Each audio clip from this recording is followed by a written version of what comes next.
Untuk membuktikan bahwa manusia dan kucing juga bisa punya anak, aku membeli seorang gadis dengan telinga hewan yang lumayan bersih dan berencana untuk menjalin hubungan dengannya. Hanya karena Ajin memiliki status yang sangat rendah di dunia ini dan sering diperjualbelikan sebagai budak, sistem secara kebetulan memberikan misi pada saat itu. Membeli gadis akan diganjar 10 koin perak, dan membayangkan membelinya untuk menghangatkan ranjang sepertinya ide yang bagus, jadi aku pergi ke pasar budak. Namun, setelah datang ke sini, aku menyadari bahwa seluruh kekayaanku hanya cukup untuk membeli seorang budak rendahan. Mereka yang jelek tidak memenuhi standar untuk menghangatkan tempat tidur. Namun, saat aku menghela nafas, saat berikutnya, aku kebetulan melihat di antara barisan budak yang lewat. Ada seorang budak yang menyelinap ke gang kecil saat penjaga lengah. Gerakannya ringan. Sama lincahnya seperti kucing. Segera aku juga berjalan ke gang. Tetapi ketika aku sampai di sudut, aku menemukan bahwa dia menghilang. Tiba-tiba, sebuah suara hati memasuki telingaku, jangan mendekat lagi. Berjalanlah ke arahku. Mengikuti sumber suara, aku melihat ketumpukan barang-barang di samping. Gadis kucing itu bersembunyi di sini. Jangan mendekat. Aku baru saja melangkah maju, bayangan yang bersembunyi itu menabrak barang-barang dan menyerangku. Tanpa sadar aku menendang gadis kucing yang menerkam itu. Sebuah sendok kayu yang diasah runcing jatuh di samping. Orang ini menggunakan benda itu sebagai senjata untuk menyerangku. Kemudian aku mengambil sendok kayu dan menusuk telinga kucingnya. Apa kau baik-baik saja? Saat itu, suara sistem tiba-tiba terdengar. Ding, identifikasi selesai. Kualitas Buddha saat ini adalah Epic. Nama, Nora Hill. Ukuran, 624.570. Saat ini dipengaruhi oleh kekurangan gizi. Usia, 18. Ras, kucing demi manusia. Jenis kelamin, kamu. Segera aku membelalakan mata. Tidak hanya ukurannya, tetapi juga ada ruang untuk pengembangan. Bakatnya bahkan tingkat epik tertinggi kedua. Aku benar-benar menemukan sesuatu yang terlewatkan. Kemudian aku terus menusuknya dengan tongkat kayu. Bangun, tidak membiarkanmu tidur. Setelah beberapa detik, Nora membuka matanya dengan bingung. Tetapi ketika dia melihatku, tubuhnya secara naluriah menyusut ke belakang. Pada saat yang sama, dia menunjukkan gigi tajamnya. His, tubuhnya gemetar. Terlihat sangat ketakutan. Bantu aku bersembunyi. Mohon. Setelah mendengar suara hatinya, aku mengulurkan tangan ke arahnya dan mengeluarkan apa yang menurutku senyum yang cukup ramah. Lalu aku mulai menipu. Aku bukan orang jahat. Maukah kau ikut denganku? Aku bisa membantumu. Nora sedikit terkejut. Dia mengguncang lumpur dari tubuhnya, tetapi matanya masih sangat waspada. Anda berbicara bahasa Divan. Bahasa Divan juga disebut bahasa demi manusia. Ketika saya pertama kali tiba, sistem memberi saya sistem bahasa. Saya bisa berbicara bahasa elf, bahasa iblis, dan bahasa binatang buas. Aku mengangguk bahwa aku tahu sedikit, jadi maukah kau pulang bersamaku? Aku bisa membantumu. Mata Nora tertuju padaku. Meskipun dia tidak berbicara, otaknya terus berputar. Tidak mungkin dia membantuku tanpa alasan, tetapi aku tidak punya pilihan lain. Dalam hatiku, aku berpikir, bukankah ini omong kosong? Tidak ada makan siang gratis di dunia ini. Bahkan jika bakat ini menghabiskan beberapa kain emas, Anda belum tentu bisa membelinya. Dan selama Anda sedikit melatihnya, mungkin dia bisa membantu Anda membunuh monster untuk mendapatkan uang. Memikirkan hal ini, aku memutuskan untuk membuatnya cemas. Tidak banyak orang baik di dunia ini. Lebih baik daripada tinggal sendirian di kota manusia. Tidak mungkin melarikan diri. Jika kau tidak ikut denganku, tidak butuh waktu lama. Anda akan ditangkap kembali dan terus dijual. Namun, sebelum aku selesai berbicara, aku mendengar langkah kaki di belakangku. Itu adalah pedagang Buddha yang datang bersama para penjaga. Mereka juga memegang cambuk di tangan mereka. Sepertinya tidak ada kesempatan untuk mendapatkan sesuatu secara gratis. Ketika Nora melihat cambuk itu, dia tanpa sadar melindungi kepalanya. Jangan pukul aku, jangan pukul aku. Penjaga itu mengangkat tangannya dan hendak memukul. Kau binatang buas, beraninya kau melarikan diri? Kau tidak akan belajar jika kau tidak dipukul. Aku dengan cepat mengulurkan tangan untuk menghentikannya dan melemparkan kantong uang. Aku membeli Buddha ini. Awalnya, pedagang Buddha itu dengan licik ingin mendapatkan lebih banyak uang, tetapi setelah beberapa tawar-menawar dan membujuk untuk datang lagi lain kali, akhirnya menghabiskan 1 koin emas dan 1 inti sihir selime. Untuk membelinya, setara dengan pendapatan 2 tahun seorang petani. Saat membawanya pergi, pedagang itu bertanya di mana kontrak Buddha itu harus dicap. Ini adalah cara untuk mengendalikan Buddha. Biasanya dicap di pantat. Cap di lengan saja. Saat pedagang Buddha itu menampar telapak tangannya, mata Nora berbinar. Setelah beberapa erangan, dia pingsan. Kemudian aku membawanya pulang, tetapi setelah pulang ke rumah dan melewati sore, dia masih berbaring. Aku menusuk pipi Nora dengan sendok kayu kecil dan mengangkat rambutnya untuk mengamati wajahnya dengan cermat. Aku menemukan bahwa meskipun Nora kurus kering, wajahnya masih kotor, tetapi fitur wajahnya cukup bagus. Bulu matanya tebal dan panjang. Hidungnya mancung dan halus. Bibirnya pucat, tetapi masih cukup penuh. Biasanya, dia akan dimandikan dan didandani agar terlihat cantik. Tapi saat aku asyik melihatnya, alis Nora bergetar, dia perlahan membuka matanya. Mata kami bertemu. Menjauh, Nora berteriak dan mendorongku, lalu bersembunyi di samping. Akhirnya, dia seperti kucing ketakutan, bulu di telinganya berdiri semua. Jauhi aku. Tenang, ini rumahku, kamu aman sekarang. Nora dengan hati-hati melihat sekeliling, memastikan lingkungannya, dan melihat aku tidak berniat mendekat. Dia menjulurkan lidahnya yang merah muda, menjilat debu di lengannya. Semuanya sudah berakhir. Nora meneteskan air mata tanpa suara, melihat itu aku menghibur. Jangan khawatir. Aku akan memperlakukanmu dengan baik. Aku pergi ke dapur mencari sepotong roti hitam, memotongnya lalu menuangkan sesendok sup daging sisa tadi malam, lalu membawanya keluar. Nora mendongak menatapku, tapi tidak mengulurkan tangan untuk mengambilnya. Hatinya penuh keraguan. Ini untukku? Apakah dia akan meracuninya? Tapi akhirnya rasa lapar mengalahkan akal sehat. Nora mengambil sepotong roti hitam. Dengan hati-hati menggigitnya, memastikan bisa dimakan, dia melahapnya dengan rakus. Roti hitam itu kering dan keras, toko roti jahat, bahkan mencampurkan serbuk kayu dan sekam ke dalamnya. Makan seperti ini berisiko tersedak, pelan-pelan, tidak ada yang akan merebutnya darimu. Nora mengangguk, Nora kembali melahapnya dengan rakus, akhirnya tidak ada yang tersisa di piring kayu. Enak, aku tidak tahu kapan makanan berikutnya. Setelah memberinya segelas air, aku berkata dengan lembut. Selama kamu patuh, kamu bisa makan makanan seperti ini setiap hari. Nora mengangguk, menjawab dengan lembut, lalu menjilat remah roti di sudut bibirnya dengan mengenang. Apakah kamu sudah lama tidak makan? Nora mengangguk lagi, dia sepertinya tidak suka berbicara. Lalu aku duduk di depannya, bertanya padahal sudah tahu. Siapa namamu? Nora Hill. Kalau begitu, aku akan memanggilmu Nora mulai sekarang. Baik, Tuan. Kamu mandi dulu ya, kain linen yang kamu pakai ini penuh dengan kotoran. Sambil berkata, aku mengeluarkan selimut wol bersih dan menyerahkannya padanya. Nora menatap dengan waspada, tapi tetap tidak mengatakan apa-apa. Apakah dia ingin tidur denganku?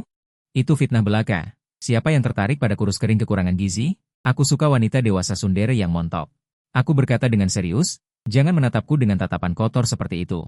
Aku tidak tertarik pada dirimu yang tinggal tulang berbalut kulit. Aku suka wanita yang montok. Nora tidak mengatakan apa-apa dan dengan enggan menyeret ember air ke bilik kecil yang terpisah. Aku pergi ke dapur untuk menyiapkan sesuatu untuk dimakan. Roti hitam di dalam keranjang masih tersisa 3 buah. Setelah membeli Nora hari ini, uangku hanya tersisa 10 koin perak. Ya, 10 koin yang merupakan hadiah dari sistem. Jika ditukar menjadi koin tembaga, ada 240 koin. Di sini, sepotong roti hitam berharga 2 koin tembaga. Berdua membutuhkan setidaknya 12 koin tembaga sehari untuk makan, yang berarti paling banyak hanya bisa makan selama lebih dari sebulan. Jadi, mencari nafkah menjadi tujuan utamaku. Tepat pada saat itu, suara sistem terdengar, misi diperbarui. Bawa Nora ke asosiasi petualang untuk mengambil dan menyelesaikan misi yang dipercayakan. Hadiah misi, sebotol ramuan penyembuh. Melihat ini, hatiku tergerak. Ketika aku berencana pergi ke tempat di dalam untuk mengambil misi yang dipercayakan untuk mencari nafkah, rambutnya basah. Dia membungkus tubuhnya dengan selimut wol itu. Setelah mencuci lumpur dari wajahnya, dia seperti itik buruk rupa yang berubah menjadi angsa. Nilai penampilannya langsung meningkat 1 tingkat. Tepat pada saat itu, suara hati Nora terdengar lagi. Benar saja, ibu benar. Tidak boleh mencuci diri terlalu bersih. Baru saja selesai mandi, dia sudah menatapku. Kemudian Nora menyentuh dinding, mengoleskan debu ke wajahnya, dan menjadi kotor lagi. Melihat ini, wajahku penuh garis hitam. Aku menggumam, yang penting dia bisa menghasilkan uang untukku di masa depan. Melihat hari sudah larut, aku berbaring di tempat tidur, sementara Nora terus bersandar di dinding dan meringkuk di sudut. Mereka berdua menghabiskan malam di bawah atap yang sama. Meskipun tidak mengucapkan sepatah kata pun, tidak ada yang tidur. Nora takut dia akan melakukan hal-hal yang tidak pantas padanya di malam hari. Sementara aku takut Nora akan menikamku saat aku tidur. Meskipun penjual Buddha itu membual tentang kekuatan kontrak dengan sangat berlebihan. Aku masih meragukan hal ini dan tidak bisa tidur nyenyak. Saat fajar tiba, aku tidak bisa menahan diri untuk bertanya, kamu seharusnya tahu bahwa kamu tidak bisa membunuhku, kan? Kita memiliki kontrak. Dalam sekejap, tatapan Nora padaku menjadi garang. Tentu saja aku tahu. Dia mengutuk penjual Buddha itu beberapa kali dalam hatinya. Tepat ketika aku membungkuk untuk memakai sepatu, sebuah suara hati terdengar di telingaku. Mungkin aku bisa melarikan diri. Mendongak, benar saja, Nora sedang menatap hutan di luar desa dengan linglung. Dalam perjalanan ke kota North berikutnya, Dia terus mengamati lingkungan sekitarnya secara diam-diam. Orang ini terlihat jujur dan tidak banyak bicara di permukaan. Tetapi sebenarnya hanya berpikir untuk melarikan diri. Aku tidak bisa menahan diri untuk menasihati, aku sarankan kamu tidak berpikir untuk melarikan diri. Setelah keluar dari kota, lingkungan hutan dipenuhi dengan monster. Kadang-kadang ada juga perampok yang menghadang. Lebih baik dimakan oleh monster. Jika tertangkap oleh perampok, itu akan lebih buruk daripada kematian. Nora menoleh menatapku, menundukkan kepalanya dan berhenti sejenak. Aku tidak berpikir untuk melarikan diri. Bagaimana dia tahu apa yang aku pikirkan? Mendengar isi hatinya, aku terdiam. Orang ini terus mengikutiku seperti pencuri, melihat ke sana kemari. Selama kacamatanya tidak turun, aku bisa tahu dia ingin melarikan diri. Tapi, bahkan jika dia benar-benar melarikan diri, aku hanya perlu menjentikan jari, dia akan selalu kembali. Bagaimanapun, aromanya masih melekat padanya. 1 jam kemudian, kami tiba di kota Melode. Dan berhenti di depan menara tua yang agak bobrok di sudut kota. Inilah guild petualang Melode. Guild itu penuh sesak dengan petualang dan pemberi tugas. Penyihir, ksatria, bangsawan, perampok, dan lain-lain. Nora mengikuti di belakang Rainer dengan erat. Dia tidak suka tempat yang ramai. Beberapa preman melihat Nora, mengejeknya, dan bersiul. Nora dengan kasar menunjukkan giginya. Aku menoleh dan berkata, "Jangan pedulikan mereka. Anggap saja mereka bodoh. Membuat musuh bukanlah hal yang baik. Tetapi jika seseorang menyentuhmu, kamu bisa membuatnya mengingatnya untuk waktu yang lama. Dunia ini memiliki adat yang keras. Bahkan sampah dan binatang buas pun banyak. Ketika aku pertama kali datang ke sini, aku ditipu beberapa kali oleh orang-orang licik ini." Nora berhenti memperhatikan preman dan terus menundukkan kepalanya, mengikuti di belakang Rainer. Akhirnya, di meja resepsionis, menerima tugas membersihkan selime. 40 selime. Hadiah untuk tugas itu adalah 1 koin perak. Dan lokasi tugasnya berada di luar desa kecil tempat aku tinggal, tidak jauh. Tapi tepat sebelum bersiap untuk menjalankan tugas. Karena Nora bertelanjang kaki, aku membelikannya sepasang sandal jerami. Aku juga membiarkannya memilih belati silang dan pisau lempar sebagai senjata. Dan sepanjang jalan ini, aku menyadari bahwa Nora sangat pendiam. Katakan saja padaku apa yang kamu suka. Selama masih dalam batas kemampuan finansialku, aku bisa membelinya. Mengerti? Nora mengangguk. Mengerti. Sepertinya dia cukup baik padaku. Tidak hanya memberiku makan. Dia juga memberiku pakaian bersih. Sekarang dia membelikanku sepatu dan senjata. Sepertinya dia benar-benar pria yang baik. Setelah mendengar isi hati Nora, sudut mulutku sedikit terangkat. Budak tingkat atas seperti itu. Memperlakukan dengan sedikit baik pasti tidak akan merugikan. Saat dalam perjalanan, melihat ekor kucing Nora yang bergoyang ke kiri dan ke kanan. Aku tiba-tiba memiliki keinginan untuk meraih dan menariknya. Nora menyadari tatapan Rainer dan berbalik, menyembunyikan ekornya di belakangnya. Sambil mengeluh dalam hati, kenapa dia selalu menatap ekorku? Melihat ini, aku terbatuk canggung 2 kali. Tidak lama kemudian, setelah kembali ke desa, aku memanjat tembok yang melindungi desa. Samar-samar aku bisa melihat beberapa gumpalan selime hijau yang terus melompat mendekati desa. Meskipun selime bukanlah monster yang mengancam manusia, tetapi jumlahnya banyak. Jika dibiarkan menumpuk, mereka tidak hanya akan mengikis tembok, tetapi juga dapat merusak tanaman. Kerugian yang disebabkan oleh hal ini dalam jangka panjang tidak lebih kecil dari tembok yang roboh. Jadi setiap beberapa hari, seseorang perlu dipekerjakan untuk membersihkannya. Aku melompati pagar dan membawa Nora menuju hutan. Saat mendekati selime, tercium bau busuk. Selime yang terdekat, tubuhnya setengah transparan, samar-samar terlihat bangkai kelinci liar yang setengah dicerna. "Apakah kamu tahu bagaimana cara membunuh selime?" Aku menoleh ke Nora. "Ibuku mengajariku." "Cukup tusuk permata kristal di tengah tubuhnya," kata Nora sambil menghunus belati ke arah selime. Membunuh selime seukuran bola sepak tidaklah sulit. Dia dengan akurat memberikan 1 tusukan yang mematikan. Dia membunuh 1 dengan mudah, lalu dengan hati-hati menyeka lendir dari belatinya. Aku maju dan mengambil inti sihirnya. Benda ini bisa ditukar dengan uang. 1 inti sihir bisa ditukar dengan 1 koin tembaga dias. Nora berkedip, sepertinya tidak mengerti. Setelah beberapa penjelasan, aku menyadari bahwa ras demi manusia melakukan barter, tidak memiliki konsep mata uang. 20 permata ini bisa ditukar dengan sepotong roti hitam. Aku dengan cepat menjelaskan. Nora mengangguk dengan sadar. Kemudian dia terus membunuh selime dengan belatinya. Sekarang ada seorang pembantu, kecepatan membunuh selime berlipat ganda. Aku benar-benar membuat pilihan yang tepat. Di masa depan, jika aku punya uang, aku pasti akan membeli lebih banyak budak. Dengan begitu, kecepatan menghasilkan uang pasti bisa berlipat ganda. Dengan cepat, sebuah tas penuh dengan inti sihir. Kurang 4 lagi untuk menyelesaikan misi. Mungkin aku harus berjalan ke dalam hutan. Tapi itu adalah wilayah bandit dan perampok. Jika tidak beruntung, kita juga bisa bertemu goblin. Mari kita makan sesuatu dulu.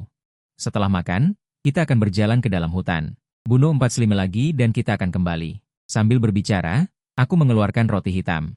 Oke, Nora menyimpan belatinya, menatap roti hitam di tangan Lena dengan penuh harap, dan menelan ludah. Begitu aku menyerahkan roti hitam padanya, dia langsung menggigitnya dengan lahap. Benda ini kering dan keras. Bahkan paku pun tidak bisa dipaku dengan ini, tapi dia bisa memakannya dengan sangat cepat. Makan perlahan. Kamu bisa tersedak. Tidak ada yang akan merebutnya darimu. Aku belum selesai berbicara. Nora yang bergigi tajam langsung menggigit sepotong kecil roti hitam dan mengunyahnya dengan lahap. Gigitannya bagus. Aku memotong sepotong dan mencicipinya. Benar saja, rasanya tetap sama buruknya. Asin, asam, dan menggores gigi. Setelah aku kaya, aku tidak akan pernah makan benda ini lagi. Nora mendengar. Apa itu? Roti putih? Nora sedikit bingung. Apa itu roti putih? Itu adalah roti berwarna putih, lebih mewah dari roti hitam. Bergizi dan halus. Di dalamnya tidak hanya tidak dicampur dengan kulit pohon atau serbuk kayu, tetapi juga ditambahkan telur dan susu. Teksturnya lembut dan lebih enak 10.000 kali lipat dari roti hitam ini. Jika diolesi dengan selai yang manis dan lezat. Itu akan lebih, tapi aku belum selesai berbicara, suara hati Nora sudah terdengar di telingaku. Tidak mengerti, tapi sepertinya enak sekali. Andai kata aku juga bisa mencobanya. Air liurnya menetes. Reaksi ini saja. Para pedagang Buddha itu demi mendapatkan lebih banyak uang dari mereka, diperkirakan hanya akan memberi mereka makanan sisa atau makanan kering. Hanya Buddha dengan kondisi bagus. Yang terlihat mampu bekerja atau sangat cantik yang berhak makan sedikit lebih baik. Usap air liurmu. Bekerja keraslah. Jika mendapatkan uang, aku akan membelikanmu roti putih. Mata Nora berbinar. Dia mengangguk dengan sungguh-sungguh. Jelas roti putih sangat menggugah seleranya. Namun, harga barang ini sangat berbeda dengan roti hitam. Harganya 20 kali lipat dari roti hitam. Hanya bangsawan atau pedagang kaya yang mampu membeli roti putih. Tapi melihat Nora begitu menginginkannya. Setelah menyelesaikan misi nanti, aku bisa membelikannya sepotong untuk dicicipi. Terakhir, aku mengambil roti hitamku. Dan memotong setengahnya untuk Nora. Makanlah, kamu terlalu kurus sekarang. Makanlah sampai gemuk agar memiliki tenaga. Nora sedikit terkejut. Dia dengan hati-hati menerima roti hitam itu. Dia makan sambil mencuri pandang padaku. Dia berbeda dari yang lain. Dia sangat baik padaku. Saat Nora mengunyah, dia sepertinya merasakan sesuatu. Telinga kucingnya tiba-tiba berdiri dan akhirnya dia berbalik melihat ke arah semak-semak di belakangnya. Tuan, di sana ada slime. Aku berjalan ke arah yang ditunjuk Nora. Benar saja, aku menemukan seekor slime yang sedang melompat.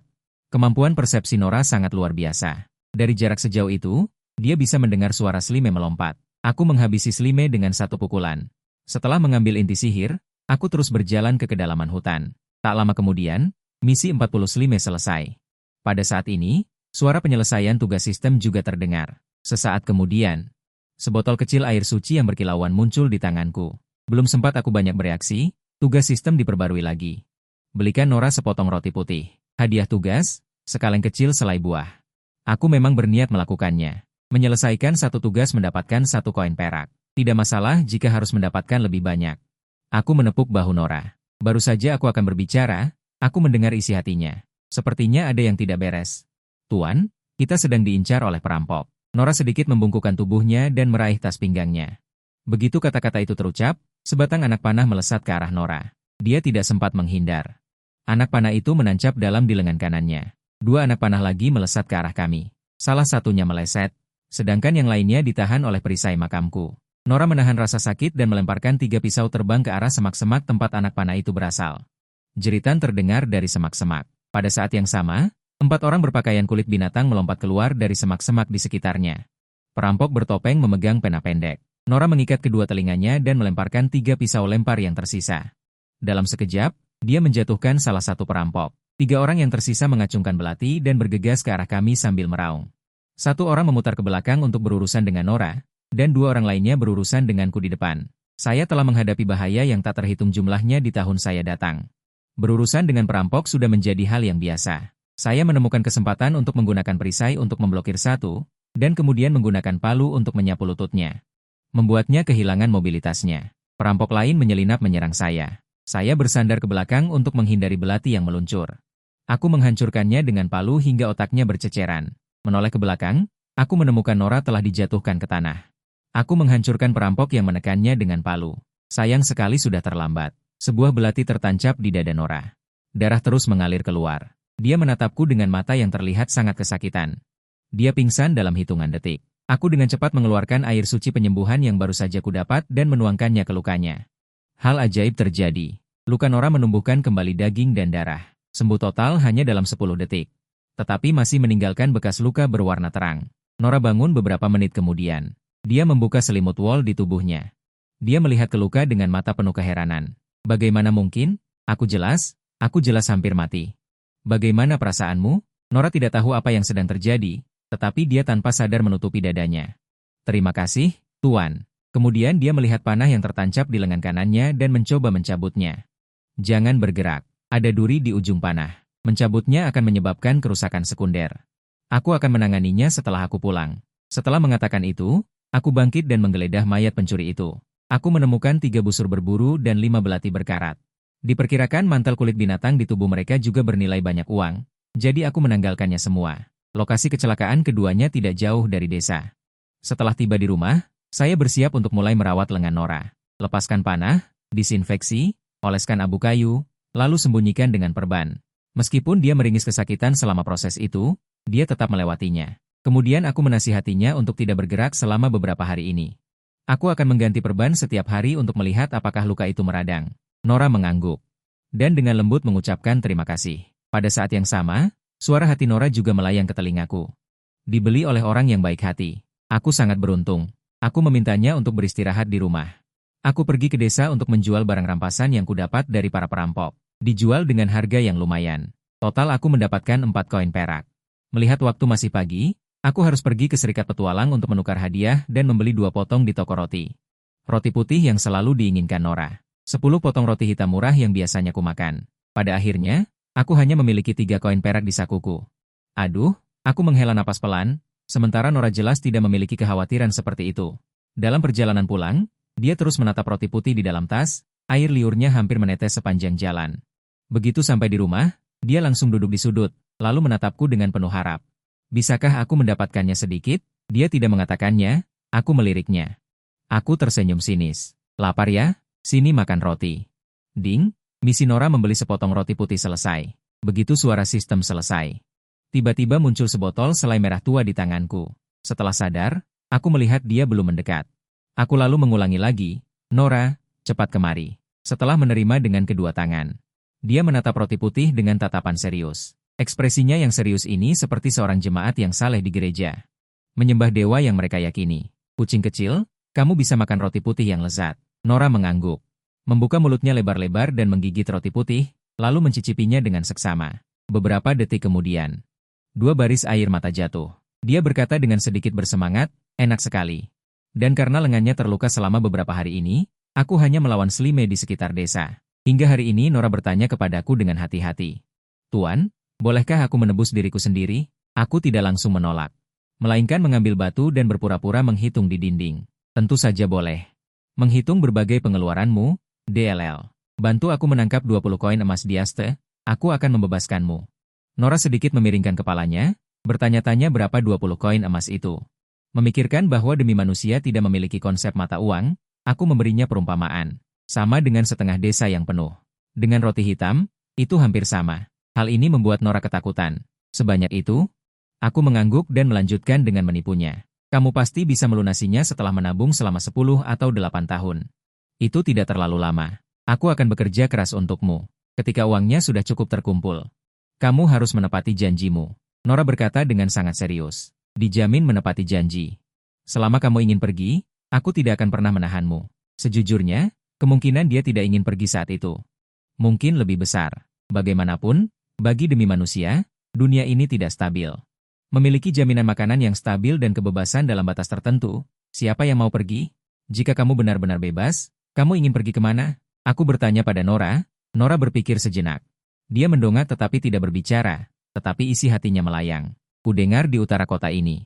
Ada hutan yang suatu hari nanti cocok untuk kita tinggali. Di sana air dan rumputnya indah, tempat yang baik untuk ditinggali. Jika suatu hari aku bisa bebas, aku pasti akan pergi ke sana. Aku tersenyum tipis. Bukankah itu hutan fajar? Ya, sistem baru saja mengirimiku misi baru. Lokasi misi ada di sana. Hadiahnya adalah 5 kain perak, cukup untuk mengajak Nora melihat-lihat. Lalu menyelesaikan misi. Tapi tempat itu tidak sebaik yang Nora bayangkan. Meskipun hutan itu sangat besar. Tetapi karena terlalu dekat dengan manusia, mudah untuk ditangkap kembali oleh pedagang budak. Untuk bebas, seharusnya pergi ke tempat yang jauh dari kota.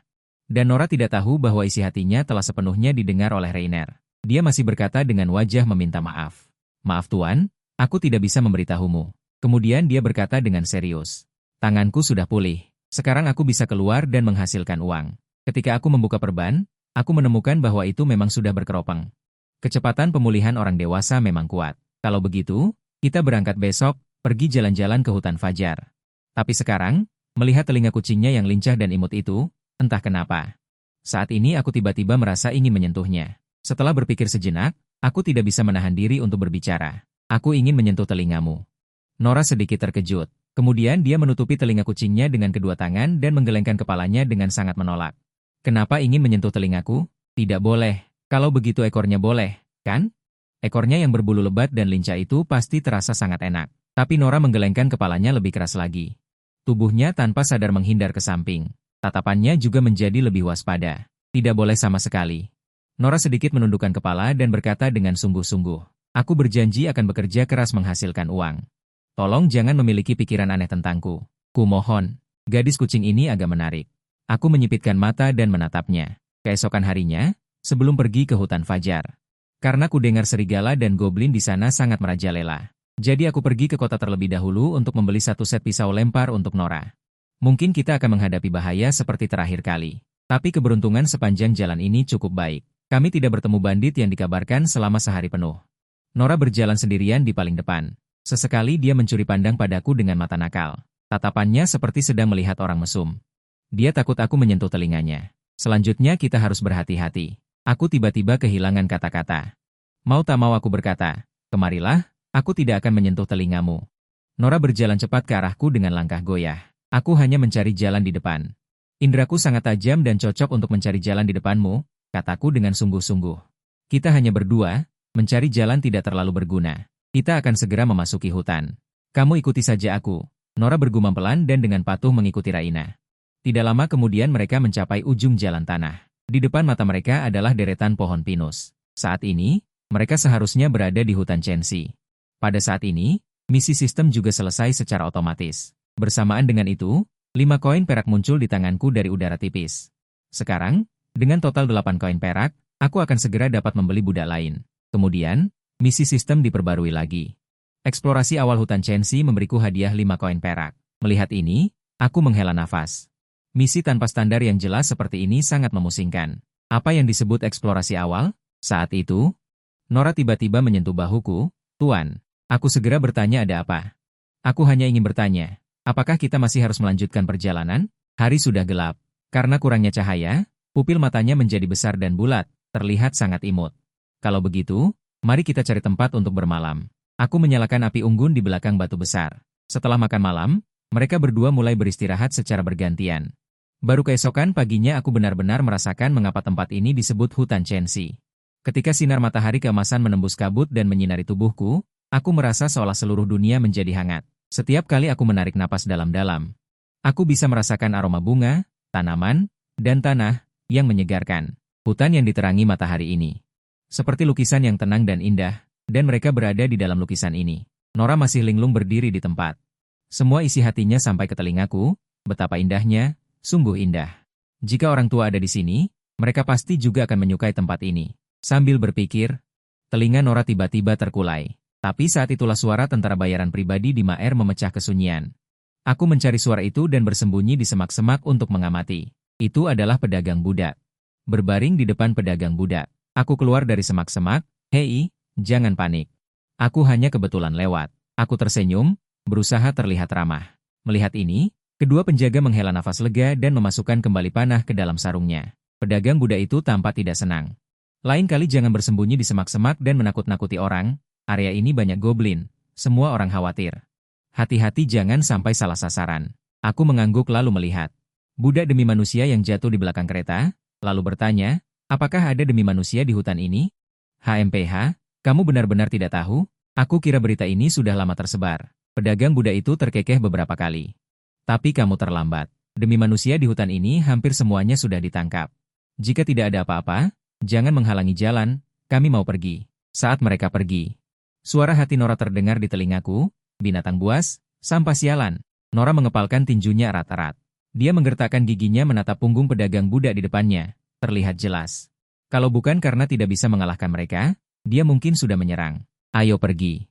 Masuk dan lihat-lihat. Nora berjalan cepat ke arah Raina, lalu dengan hati-hati bertanya. Tuan, apakah kamu juga akan menangkap kami, demi manusia, untuk dijual? Aku menelan ludah. Tidak. Nora menghela napas lega, lalu menggandeng tanganku. Kehilangan kebebasan sudah sangat menyedihkan. Jika dibeli oleh orang jahat, maka tidak ada harapan sama sekali. Nora berkata dengan penuh perasaan, air mata berputar di matanya, sudah kubilang tidak akan. Aku menyipitkan mata, berpikir sejenak lalu menjawab, kalau begitu, jika aku berjanji padamu. Bisakah aku menyentuh telingamu? Nora tertegun, sepertinya tidak mengerti apa maksudnya. Melihat itu, aku mengulangi sekali lagi. Nora sedikit malu, setelah berpikir sejenak, dia menutup matanya rapat-rapat. Silakan sentuh, sentuh saja, hanya telinga. Aku bisa melakukannya, dan mendapat 5 koin perak lagi. Sejak membeli Nora, aku merasa keberuntunganku meningkat. Tuan, sepertinya ada seseorang dalam bahaya. Saat itu, Nora menepuk pundakku dengan lembut. Misi tersembunyi telah dipicu. Selamatkan gadis demi manusia yang dalam bahaya. Hadiah misi, sebotol air suci yang bisa digunakan untuk menyembuhkan luka. Ayo, mari kita lihat apa yang terjadi. Setelah sampai di sumber suara, baru menyadari bahwa itu adalah gadis kuda pacu. Dia sedang bertarung dengan 4 goblin, hanya saja saat ini dia sudah terdesak. Dan pahanya terluka parah, seperti tertusuk sesuatu. Saat aku sedang mengamati, gadis Beaskin itu sudah tidak tahan lagi. Jangan mendekat, pergi. Dia mengayunkan belalainya. Suaranya bergetar. Detik berikutnya, goblin bermata hijau itu tiba-tiba menusuk dengan tombaknya. Memukul jatuh belalainya. Melihat situasinya semakin kritis, aku tidak lagi berniat untuk tinggal diam. Aku mengedipkan mata pada Nora. Dia tiba-tiba berdiri dan melemparkan pisau terbang ke salah satu goblin. 2 pisau diblokir oleh baju kulit goblin, dan yang terakhir menusuk celah antara helm dan baju kulit. Goblin itu langsung tewas. 3 goblin yang tersisa terkejut dan melarikan diri tanpa menoleh ke belakang. Misi tersembunyi selesai. Hadiah misi telah diberikan. Misi diperbarui, menentukan nasib gadis demi manusia. Membunuh, membebaskan, atau mengambilnya sebagai budak. Pilihan yang berbeda akan memengaruhi alur misi. Hadiah misi tidak diketahui. Pilihan yang berbeda, hadiah yang berbeda. Setelah memasukkan air suci ke dalam saku, aku tertegun. Misi baru bahkan bisa dipilih. Dalam situasi ini, kita harus merekrutnya jika memungkinkan. Jika tidak bisa direkrut, bebaskan dia, tergantung situasinya. Nora bergegas mendekat. Membantu gadis demi manusia yang terluka itu berdiri, lalu bertanya dengan prihatin, apakah kamu baik-baik saja? Apakah kamu terluka? Aku baik-baik saja. Aku hanya perlu istirahat sebentar. Gadis demi manusia itu terengah-engah, melirikku. Setelah diperbudak selama puluhan tahun, dia secara naluriah takut pada manusia. Nora buru-buru menekan belalainya. Dia orang baik. Jangan takut, aku berhenti. Aku di sini untuk membantumu. Jangan gugup. Gadis demi manusia itu sedikit terkejut, matanya dipenuhi dengan ketidakpercayaan. Kamu benar-benar berbicara bahasa umum. Aku mengangguk. Gadis demi manusia itu menangis dengan air mata berlinang. Mengapa memperlakukan kami seperti ini? Kami hanya ingin bertahan hidup. Dia berbicara panjang lebar. Aku memasang ekspresi bingung. Setelah dia melampiaskan emosinya, aku bertanya balik, aku bukan pedagang budak. Apa gunanya kamu berbicara padaku? Pada saat yang sama, aku menggunakan identifikasi pada gadis demi manusia ini. Detik berikutnya, informasinya muncul di hadapanku. Kualitas Buddha saat ini adalah legendaris. Nama, Martina. Garis keturunan, ras demi manusia kuda. Usia 19 ukuran 3 dimensi. 865089 bakat ini bahkan lebih kuat dari Nora jika ini dikembangkan menjadi seorang pejuang. Pasti menjadi seperti bulldozer di tim selain itu. Sosok ini diperkirakan adalah tingkat yang relevan ras submanusia top semacam ini. Tentu saja aku tidak bisa melepaskannya, aku harus membawanya di bawah komandoku Tuan. Tuan, apa yang terjadi selama aku melamun? Apa yang harus kita lakukan selanjutnya? Aku berpikir sejenak dan berkata dengan serius, lebih baik biarkan dia pergi. Atau bawa dia pulang. Martina mengucek matanya, berjuang untuk berdiri dan ingin pergi. Tetapi baru saja mengambil 2 langkah, dia dihentikan oleh Nora. Kamu terluka, monster kulit hijau akan mengejar aroma darah. Kamu tidak bisa melarikan diri sekarang dan ada banyak pedagang Buddha di luar hutan, kamu mungkin akan ditangkap begitu kamu keluar. Akan lebih buruk daripada kematian. Martina menatap Nora, matanya penuh dengan ketidakberdayaan. Aku sudah tidak punya tempat tujuan lagi, menyadari bahwa aku harus mengambil tindakan. Aku berbicara. Bagaimana kalau kamu ikut denganku? Martina berkata dengan marah. Tapi aku tidak percaya manusia akan begitu baik hati, kamu pasti punya motif tersembunyi terhadapku, kan? Dia menutupi dadanya dan berkata dengan nada menghina, apakah itu daging? Atau sesuatu yang lain? Tapi sebelum aku bisa berbicara, Nora menyela, meskipun aku juga sangat membenci manusia. Tapi tuanku berbeda, dia tidak hanya tidak akan menyiksaku, tetapi juga akan memberiku makanan enak. Dia juga tidak pernah memaksaku untuk melakukan hal-hal yang tidak ingin kulakukan. Martina mengusap alisnya, bagaimana mungkin ada manusia yang begitu baik hati? Nora bersumpah dengan sungguh-sungguh, satu-satunya jiwaku melihat ini. Martina tidak berbicara. Dan aku juga ikut berbicara, tentu saja aku tidak akan memeliharamu dengan cuma-cuma, kamu harus memberikan kerja keras yang pantas. Dan juga harus menandatangani kontrak denganku, harus diperintah olehku kontrak. Martina bertanya dengan bingung. Nora menunjuk ke pola lingkaran berwarna terang di lengannya. Itulah ini, setelah dicetak, kita tidak bisa menolak tuan, jika tidak, kita akan mati. Selain itu, tidak ada perbedaan lain. Dengan kata lain, setelah dicetak dengan benda itu, bahkan jika kamu menyesal, aku tidak bisa melakukan apapun padamu. Aku mengangguk dan menjelaskannya, tergantung kamu percaya atau tidak setelah mendapatkan cukup uang. Mungkin sekitar 10 tahun, aku tidak akan datang kepadamu setelah kehilangan kebebasan. Martina tenggelam dalam pikiran. Hatinya penuh konflik. Manusia paling ingin melakukannya. Tetapi untuk bertahan hidup, ini adalah satu-satunya jalanku. Setelah sekian lama, dia berbicara lagi, apakah kamu benar-benar akan membiarkanku bebas saat itu? Uang yang kamu hasilkan untukku? Aku bisa membeli 2 dirimu di pasar budak. Jika itu masalahnya, mengapa aku harus menahanmu dengan paksa? Lebih baik aku membiarkanmu pergi dan mengumpulkan pahala. Martina menunduk dan berhenti berbicara. Ayah dan ibu, tolong lindungi aku. 10 tahun terlalu lama. Bebaskan aku dalam 5 tahun. Aku menghela napas panjang dan akhirnya setuju. Aku tidak ingin melewatkan budak yang kuat seperti ini. 5 tahun sudah cukup. Ketenangan selama periode ini cukup untuk membuatnya enggan pergi. Di dunia yang penuh kebencian terhadap demi manusia ini, sama sekali tidak ada tempat yang aman untuk ditinggali dalam waktu yang lama. Dan terlalu banyak hal yang bisa terjadi dalam 5 tahun. Kesepakatan tercapai, aku setuju dengan gembira. Lalu kami datang ke tempat untuk menandatangani kontrak. Alun-alun budak, pemandangan di depan matanya membuat Martina merasa takut. Sekelompok demi manusia berdiri di platform untuk dipilih oleh para bangsawan. Jika pedagang budak sedikit tidak puas, mereka akan dicambuk hingga kulit mereka robek. Puluhan mayat menumpuk di sudut. Mayat demi manusia yang dipenuhi belatung. Nora lebih kuat darinya. Dia tidak merasa takut melihat semua ini. Sebaliknya, dia mengutuk para pedagang budak ini di dalam hatinya. Jangan takut, aku tidak akan menjualmu. Martina masih tidak berbicara, terus berdoa dalam hati, ayah dan ibu, lindungi aku. Aku meraih seorang pedagang budak dan menjelaskan maksudku kepadanya, lalu dibawa ke ruang bawah tanah. Di dalam ruangan, pedagang budak sangat tertarik pada Martina. Dari mana kamu membeli budak ini? Kualitasnya terlihat bagus, anggota badannya panjang dan kuat. Entah itu digunakan untuk membajak ladang, atau dilatih menjadi pejuang, itu sangat bagus. Wajah ini juga merupakan bibit kecantikan. Jika dia bukan ras kuda, dan tubuhnya lebih pendek, pasti ada bangsawan yang akan membayar mahal untuk membelinya. Setelah mengatakan itu, dia menunjukkan senyum mesum. Nora dan Martina tidak mengerti bahasa manusia. Mereka berdua memandang orang yang datang dengan gelisah dan merasa curiga di hati mereka. Mungkinkah mereka akan menjual kita? Tidak, Tuan sudah berjanji padaku. Dia adalah orang baik yang menepati janji. Selesai, mereka pasti akan menjualku. Bagaimana kalau kamu menyebutkan harga dan menjualnya kepadaku? Aku langsung menolak. Lakukan apa yang harus kamu lakukan. Aku tidak akan menjual budak ini. Aku tidak punya kain emas. Melihat orang yang datang mengerutkan kening dan hendak berbicara, dia dengan cepat menaikkan harga. 8 kain. Tidak bisa lebih dari itu. Aku bergumam pelan, ras-ras demi manusia tingkat legenda bumi. Nilai yang bisa diciptakan di masa depan tidak akan kurang dari 8 kain emas, tidak dijual. Penjual budak menghela napas pelan, sayang sekali, sudah menjelang malam. Martina di sudut, diam-diam melihat ke sini, dia ternyata tidak menjualku. Sepertinya manusia juga ada yang baik dan jahat. Tidak, aku tidak boleh membuat kesimpulan terlalu cepat sekarang. Aku perlu mengamati lagi. Aku tersenyum dan melambai pada 2 gadis bertelinga binatang. Kemarilah makan malam. Setelah makan, mandi, aku akan mengobati kaki Emu yang terluka. Aku mengeluarkan roti putih dan selai.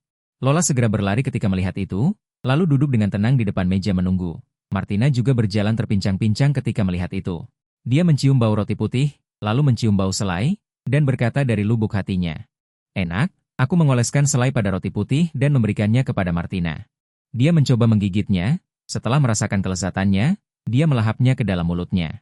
Setelah makan, dia tidak lupa menjilat sisa selai di sudut mulutnya. Air mata juga mengalir keluar, reaksinya sekarang sama seperti Lola saat itu, Terlihat sangat menyedihkan, namun roti putih ini sebenarnya belum terlalu bagus. Jangan menangis, bekerja keraslah untuk mendapatkan uang. Mari kita berjuang bersama, aku pasti akan membuat kalian makan roti putih setiap hari. Martina dan Lola serempak mengangguk dengan berat. Saat itu juga, suara sistem muncul. Misi memutuskan nasib gadis demi manusia telah selesai. Kamu memilih untuk menjadikannya budak. Hadiah misi telah dibagikan. Aku merasakan beberapa benda berat di tanganku. Melihat ke bawah, aku menemukan 3 koin emas dias yang dicetak dengan gambar naga. Hadiah kali ini benar-benar belum pernah terjadi sebelumnya. Pencapaian aktif, penguasa gadis telinga binatang. Efek tambahan, lebih mudah mendapatkan kesan baik dan kepercayaan dari demi manusia. Pencapaian ini terlihat lumayan. Jika lain kali aku bertemu dengan gadis telinga binatang dengan atribut yang bagus, mungkin aku bisa lebih mudah menaklukkannya. Misi diperbarui, membersihkan sarang yang berada di hutan Chenxi. Aku diberi hadiah 10 koin emas. Aku tercengang, aku hanyalah seorang petualang kelas 3. Bagaimana aku bisa melakukan ini? Misi tingkat ini seharusnya membutuhkan pasukan kerajaan untuk menaklukkan. Namun, itu bukan prioritas utama. Yang lebih penting adalah luka di kaki Martina. Tapi yang mengejutkan, hanya dalam waktu 10 jam lebih, lukanya sudah berkeropeng, lebih cepat dari pemulihan Nora. Aku benar-benar tidak tahu bagaimana bakat semacam ini diberikan kepada leluhur. Bagaimana aku harus memanggilmu? Martina sendiri yang mengatakan kepadaku, panggil aku Rainer atau Tuan, aku tidak keberatan. Malam ini kamu tidur di sini dengan Nora, tidak keberatan kan? Aku mengambil satu set wall. Dipanaskan di dekat perapian, tidak keberatan. Setelah mandi, dia berbaring di sini. Tidak bisa menahan diri untuk tidak menghela napas, tempat ini sangat hangat, tetapi malam ini aku harus berhati-hati. Rainer, dia sepertinya tertarik padaku. Martina diam-diam waspada, entah kenapa. Aku menghela napas, aku sudah santai. Selama Martina bisa menghasilkan uang, itu bagus. Adapun bagaimana dia melihatnya, tidak masalah. Aku mandi dan berbaring di tempat tidur. Setelah berkeliaran begitu lama di luar. Saat ini aku hanya ingin tidur nyenyak. Tetapi tepat ketika aku hampir tertidur, sebuah suara tiba-tiba terdengar di telingaku. Martina akhirnya tidur, tetapi Tuan juga sepertinya sudah tidur. Aku memiliki beberapa pertanyaan lagi di hatiku. Apa yang ingin dia lakukan? Lebih baik besok saja. Tidak baik membangunkan Tuan sekarang. Dia pasti juga sangat lelah. Aku membuka mataku dan menemukan sepasang mata biru menatapku dengan tajam. Kenapa kamu tidak tidur di malam hari? Nora mundur beberapa langkah dan menunjuk ke telinga kucing di atas kepalanya. Dia berkata dengan serius, Tuan, aku di sini untuk memenuhi janjiku. Aku akan membiarkanmu menyentuh telingaku ketika aku kembali. Aku hampir lupa jika dia tidak menyebutkannya. Ayo, duduk di tempat tidurku. Hari ini aku akhirnya akan menikmati kebebasan membelai kucing. Tetapi Nora dengan waspada berkata bahwa aku hanya bisa menyentuh telinganya. Tidak ada hal lain yang bisa dilakukan. Tuan, jangan memiliki pikiran aneh tentangku. Aku tahu. Kamu hampir kurus kering. Aku hanya tertarik pada telingamu. Oke. Baiklah, kalau begitu aku datang. Kemudian dia duduk di tempat tidur dengan membelakangiku. Telinga kucing putih berbulu itu masih bergetar dengan fleksibel. Aku mengulurkan tanganku dan meraihnya. Nora sangat ketakutan hingga tiba-tiba gemetar. Aku masih sangat benci disentuh telinganya oleh orang lain, tetapi Tuan sepertinya sangat menyukainya. Aku akan menahannya sebentar. Kamu tidak menyukainya? Aku bertanya dengan sengaja. Tidak, aku suka. Tuan, sentuh perlahan saja saat menyentuhnya. Telingaku sangat sensitif. Aku akan merasa tidak nyaman jika kau meremasnya dengan keras. Aku memperlambat kecepatan dan menusuk bulu di telinganya dengan jariku. Terima kasih telah menyelamatkanku. Jika kau tidak peduli padaku saat itu, aku mungkin sudah mati sekarang. Tidak apa-apa. Lagi pula, kau juga bekerja dengan baik sekarang. Apakah ada sesuatu yang sangat kau sukai untuk dimakan? Roti hitam sudah sangat memuaskan. Nora menggelengkan kepalanya, sebenarnya tidak ada. Karena kau bekerja untukku. Maka aku juga akan menjaga kehidupanmu. Katakan saja apa yang ingin kau makan. Akan lebih baik jika ada daging. Aku diam-diam mencatat keinginannya. Harga daging di dunia ini tidak murah. Kiat membutuhkan 3 koin perak untuk membeli seekor utuh. Balok ikan 3 kali lebih mahal daripada roti putih berkualitas tinggi. Tapi Nora, bagaimanapun juga, adalah demi human ras kucing, yang secara alami memakan daging. Tidak mungkin hanya membiarkannya menggerogoti roti hitam. Hanya saja orang ini selalu sopan dan mengatakan hal-hal yang sama sekali berbeda dari apa yang dia pikirkan di dalam hatinya. Terima kasih, Tuan. Aku sudah sangat puas dengan kehidupan saat ini. Melihat dia tidak mengatakan yang sebenarnya. Aku menggaruk bulu di telinganya sebagai hukuman. Waktu berlalu dengan cepat hingga keesokan paginya. Aku berencana untuk membeli 2 hari ini. Paha ayam untuk Nora untuk menambah nutrisi. Juga belikan Martina 1 set perlengkapan untuk mempersiapkan penaklukan goblin. Jadi kami bertiga datang ke toko senjata di kota Melode. Demi Human tampaknya memiliki kesan yang tak dapat dijelaskan tentang senjata. Martina melihat ke kiri dan ke kanan ketika dia memasuki toko senjata dan memberi isyarat bolak-balik. Tetapi setelah mencoba untuk waktu yang lama, dia tidak menemukan yang berguna. Ini membuat pemilik toko senjata menjadi tidak sabar. Jadi aku bertanya kepadanya apakah dia sudah memilihnya. Saat ini, dia memegang pedang dua tangan yang lebih tinggi dari seseorang dan mengayunkannya bolak-balik. Akan lebih baik jika bilahnya lebih lebar dan lebih berat. Aku melihat otot-otot di lengan Martina. Meskipun bisepku tidak sebesar miliknya. Tetapi ia dapat meledak dengan kekuatan aneh yang sangat menakutkan. Segera aku menerjemahkan kata-katanya kepada pandai besi tua. Mendengar ini, ibu pandai besi tua itu menyeringai. Binatang tetaplah binatang. Ia memiliki kekuatan kasar binatang. Meskipun sebagian besar orang di dunia ini memiliki permusuhan alami terhadap demi human. Tetapi mendengarnya dengan santai memarahi pembantunya, aku tidak bisa menahan perasaan jijik padanya. Pada saat ini, pandai besi tua berbalik dan memasuki gudang. Dengan susah payah memindahkan kotak kayu panjang yang berat keluar. Setelah membuka tutup kayu, dia menggunakan tangannya untuk menyisir jerami di atasnya. Memperlihatkan pedang raksasa baru. Bila pedang ini sangat lebar sehingga kau bisa merasakan beratnya hanya dengan melihatnya. Aku pikir kalkun tua ini akan membiarkannya berbaring di gudang seumur hidupnya. Pandai besi tua itu mengorek telinganya. Tapi saat berikutnya, Martina mengambil pedang itu dengan satu tangan. Dia mengayunkannya dengan santai. Suara mengerikan yang membelah udara membuat punggung orang merinding. Ini adalah senjata terbaik yang pernah kulihat. Tidak hanya terasa enak, tetapi juga sangat kokoh. Dia tidak bisa menahan diri untuk tidak memuji. Pandai besi tua itu bertanya lagi apa yang dia katakan. Setelah mendengar terjemahanku, dia menunjukkan ekspresi puas. Dia cukup tahu barang. Pedang ini ditempa dari baja dan mitril berkualitas tinggi. Adalah musuh bebuyutan semua hewan peliharaan jahat. Ini adalah karya terbaik dalam hidupku. Tidak ada baju besi di dunia ini yang tidak bisa dia tembus. Hewan peliharaan jahat yang tidak bisa dibunuh. Aku tidak pernah menyangka bahwa yang paling mengakui senjata ini adalah seorang demi manusia. Dia berbicara banyak, telingaku hampir kapalan, jadi aku langsung bertanya berapa harganya. Tukang besi tua itu menyipitkan matanya, setidaknya 15 koin emas diaste. Mendengar ini, aku langsung terdiam. Jadi, aku sudah siap dia memasang harga tinggi. Bagaimanapun, besi adalah hal yang cukup langka di era ini. Terlebih lagi, hadiah ini dicampur dengan mitril yang dapat mengusir iblis. Benda itu adalah bahan tempaan tingkat atas. Melihat aku sedikit kesulitan, matanya menunjukkan sedikit kelicikan seorang pedagang. Kamu seorang petualang, kan?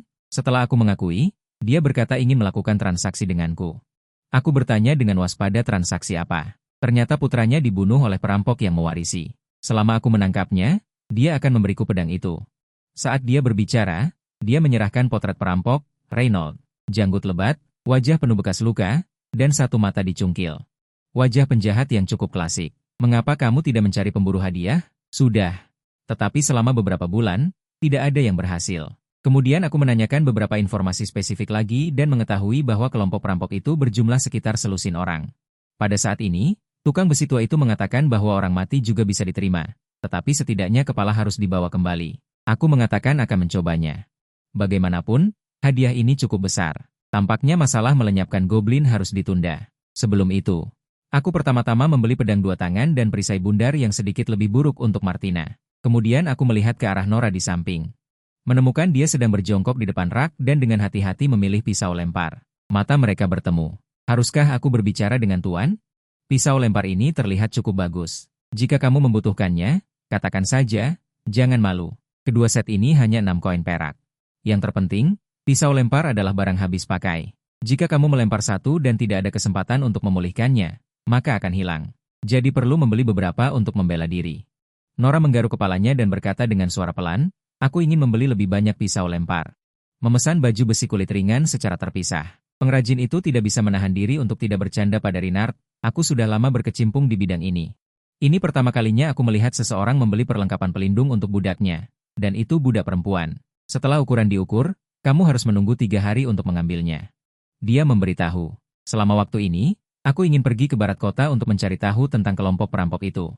Melihat ini, aku memikirkan apakah aku bisa menemukan kesempatan untuk menghabisi mereka. Aku melihat ke arah Martina di samping. Bagaimana kakimu? Hampir pulih. Kalau begitu, tunjukkan penampilanmu sebentar lagi. Setelah berjalan keluar dari gerbang kota Melot, kami datang ke hutan belantara di barat kota. Rumput liar di sini sangat lebat, karena kamp perampok biasanya memiliki penjaga. Jadi aku membiarkan Nora pergi untuk mencari jalan terlebih dahulu. Jika ada sesuatu, kembali dan temui kami. Karena peringkatnya adalah S. Sementara Martina adalah berang. Kemampuan Nora lebih cocok untuk pengintaian, dan akan lebih mudah ketahuan jika kita pergi bersama. Setelah sekitar selusin menit, Nora akhirnya kembali. Ada beberapa helai daun hijau di kepalanya. Tidak ada jejak orang lain yang ditemukan di dekatnya. Para bandit mungkin bersembunyi lebih jauh di dalam hutan, jadi kami berjalan selama beberapa abad lagi. Ada seseorang yang datang. Nora tiba-tiba berhenti di depan, telinga besarnya tegak. Seharusnya dia mendengar suara yang tidak biasa. Apakah Anda ingin saya menangkapnya? Dia tidak mengerti bahasa demi manusia.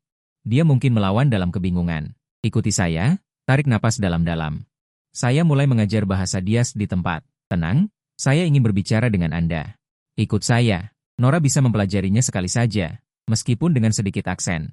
Tetapi tidak sulit untuk memahami maksudnya. Jika dia berani melawan, bunuh saja dia. Dimengerti. Nora keluar lagi dengan cepat. Semak-semak di dekatnya berguncang. Ketika dia kembali, tangannya berlumuran darah. Dia tidak jujur. Saya membunuhnya. Tidak apa-apa. Ketiganya terus bergerak maju di tumpukan rumput liar. Tidak jauh berjalan, Nora berhenti lagi. Pada saat yang sama, suara pria lain terdengar tidak jauh. Turner. Dalam beberapa saat, dia membawa pria itu kembali. Ternyata ini adalah pos penjagaan di sekitar kamp bandit. Setelah beberapa pendidikan, dia mengatakan bahwa orang dalam potret ada di tangan mereka. Dia juga mengatakan lokasi spesifik camp. Setelah menerima informasi tersebut, saya membiarkannya beristirahat selamanya di hutan ini. Ketiganya terus meraba-raba ke arah hutan. Setelah berjalan sekitar beberapa ratus meter, Nora berhenti lagi. Tuan, saya mendengar suara mereka. Saya akan pergi ke depan untuk mencari jalan. Kalian tunggu saja di sini untukku. Baiklah. Hati-hati.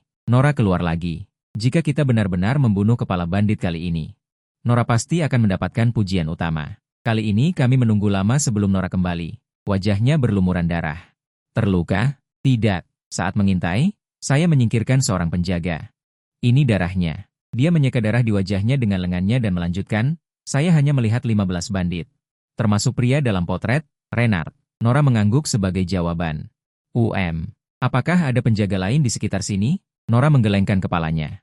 Saya hanya melihat satu. Saya menarik napas dalam-dalam dan mulai melarikan diri. Pasti tidak mungkin untuk mengalahkan 15 orang secara langsung. Kemudian saya menetapkan rencana agar Nora bertindak sebagai pembunuh bayaran di kegelapan, sementara saya dan Martina Zer menarik perhatian di depan. Nora menerimanya dan menyelinap keluar dari samping. Saya melihat ke arah Martina. Anda ikuti saya saja. Apapun yang saya lakukan, Anda lakukan. Pintar sedikit, mengerti? Saat ini sudah senja, langit semakin gelap. Saya berjalan 2,5 menit ke arah hutan dan melihat api unggun di kamp di depan. Terus berjalan ke depan, hanya melihat beberapa perampok duduk mengelilingi api. Salah satu pria adalah Leonard yang disebutkan oleh pandai besi tua. Saat ini Leonard juga melihat saya, tetapi karena cahaya yang buruk, dia tidak melihat wajah saya dengan jelas. Siapa? Saya berpura-pura berperilaku patuh dan merendahkan suara saya, berkata, saya tersesat. Bolehkah saya bertanya, ke arah mana Melode? Wenyan membawanya dengan beberapa perampok dan menunjukkan senyum jahat. Saya buru-buru mundur beberapa langkah, melindungi diri saya dengan perisai sumber di depan saya. Maaf, saya tidak punya niat jahat apapun, hanya datang untuk bertanya arah saja. Leonard tersenyum tanpa berkata apa-apa. Tatapannya selalu tertuju pada Martina. Melode tidak jauh dari sini, terus berjalan ke timur dan Anda akan melihatnya. Dia maju dan meletakkan tangannya di bahu saya. Namun, pada saat ini, seseorang di kamp tiba-tiba berteriak. Tepat ketika para perampok menoleh ke belakang dengan bingung, saya mengambil kesempatan untuk menyerang bagian belakang kepala Leonard dengan serangan tumpul, membuatnya pingsan. Beberapa perampok lainnya sadar dan mengayunkan tangan mereka dan menyerbu ke arah saya secara bersamaan. Sementara Martina mengayunkan pedang besar. Hanya suara angin yang terdengar menderu. 2 perampok terdepan belum sempat mengeluarkan ratapan dan langsung tumbang. 3 perampok yang tersisa menyadari bahwa situasinya tidak benar dan tidak berdaya untuk melawan. Martina memotong mereka seperti memotong sayuran. Memotong mereka menjadi potongan-potongan daging. Lola juga keluar dari kamp. Tuan, semuanya sudah selesai di pihak saya. Kami juga. Lola mengangguk dan menyelinap kembali ke semak-semak. Mulai mengencangkan di sekitarnya. Martina melihat Leonard tergeletak di tanah, mengangkat pisaunya dan bersiap untuk memotong. Dengar, ini tidak boleh dipotong. Saya buru-buru menangkapnya. Kepala ini masih berguna. Kemudian saya mengikatnya menjadi kepang dan menggeledah kamp. Setelah mencari selusin koin tembaga, saya kembali ke toko senjata. Leonard, saya sudah menangkapnya untuk Anda. Dia masih hidup. Saya mengetuk pintu toko yang sudah tutup. Pandai besi tua itu dengan gemetar membuka pintu. Dia menyeret rambut Leonard. Mendekat dengan lampu bambu untuk melihatnya, lalu meninju wajahnya. Mulutnya penuh dengan ucapan kotor. Dia dengan cepat berjalan kembali ke bengkel pandai besi, menyalakan semua lilin di toko, dan mengikat Leonard ke kursi kayu. Bukankah pedang itu juga harus ditunaikan? Tentu saja, aku orang yang jujur. Kalian tunggu sebentar, aku sedang sibuk. Melihatnya mengeluarkan banyak sekali peralatan. Ada sabit dan juga penjepit api. Sepertinya Leonard akan sulit selamat malam ini. Menunggu beberapa saat. Pandai besi tua akhirnya menyeret keluar kotak kayunya. Barang yang kau inginkan ada di sini. Aku membukanya dan melihatnya. Setelah melihat barangnya tidak ada masalah, aku mengambilnya dan pergi. Semua yang terjadi selanjutnya tidak ada hubungannya denganku. Keluar dari pintu, aku langsung pergi ke kedai minuman. Masuk dan membeli seekor ayam yang sudah dibersihkan. Sayang sekali uangnya tidak cukup, kalau tidak pasti akan membeli ikan kesukaan kucing untuk menghadiahi dia. Saat kembali ke desa, hari sudah gelap. Dua gadis telinga binatang berlumuran darah. Aku meminta mereka untuk mandi terlebih dahulu. Setelah mandi baru boleh makan. Sementara aku memanggang ayam di depan perapian. Sambil memanggang, Nora tiba-tiba duduk di sampingku. Rambutnya masih basah. Matanya menatap tajam ayam panggang yang berputar di dalam api. Air liurnya menetes dari sudut mulutnya. Sepertinya sudah lama tidak makan daging. Aku mengulurkan tangan dan mencubit pipinya. Usap air liurmu. Ini khusus dibelikan untukmu. Sebentar lagi matang. Terima kasih, Tuan. Matanya masih terus menatap ayam panggang. Martina juga sudah selesai mandi. Dia meraih baskom kayu dan menyiramkan air kotor keluar pintu. Kemudian ikut mendekat dan melihat sekilas. Daging. Benar. Apakah kamu makan daging? Martina menggelengkan kepala. Aku lebih suka makan biji-bijian dan sayuran. Sepertinya saat ini satu-satunya cara untuk mengandalkannya adalah roti putih. Biar aku lihat luka di kakimu. Martina mengulurkan kakinya. Lukanya hampir sembuh. Hanya saja keropengnya belum terkelupas. Kalau begitu bukan urusanmu. Kamu pergi sendiri ke dapur ambil 2 potong roti hitam untuk dimakan. Selai ada di lemari. Oleskan sendiri. Baik. Martina berlari pergi dengan sangat gembira. Beberapa saat kemudian ayamnya matang. Aku mengeluarkannya dari perapian dan meletakkannya di atas meja. Nora sangat menginginkannya. Tapi tetap tidak berani meraihnya. Tunggu sebentar lagi baru makan. Sekarang masih terlalu panas. Saat ini melihat telinganya masih basah. Aku mengambil handuk dan membantunya mengeringkan telinganya. Setelah mandi, air di dalam telinga harus dikeringkan. Kalau tidak, bisa sakit. Mengerti? Nora menundukkan kepala. Dengan lembut menjawab, aku ingat. Dulu hanya ayah dan ibu yang membantuku mengeringkan telinga. Tuan sangat baik padaku. Rasanya sangat hangat. Tapi kenapa? Dia menatap ayam panggang di depannya dan tenggelam dalam lamunan. Sampai aku meletakkan mangkuk di depannya, dia baru tersadar. Setelah merobek 2 paha ayam panggang dan meletakkannya di mangkuknya. Makanlah, jangan berpikir yang tidak-tidak, Nora mengangguk. Dia memasukkan daging ke mulutnya dengan lahap, terlihat jelas dia sudah sangat lapar. Makan perlahan, jangan sampai tersedak. Aku membeli 2, cukup untuk dimakan. Tak lama kemudian, ayam panggang di meja makan. Hanya menyisakan tulang-tulangnya. Aku juga sudah lama tidak makan daging, hidangan ini sangat lezat.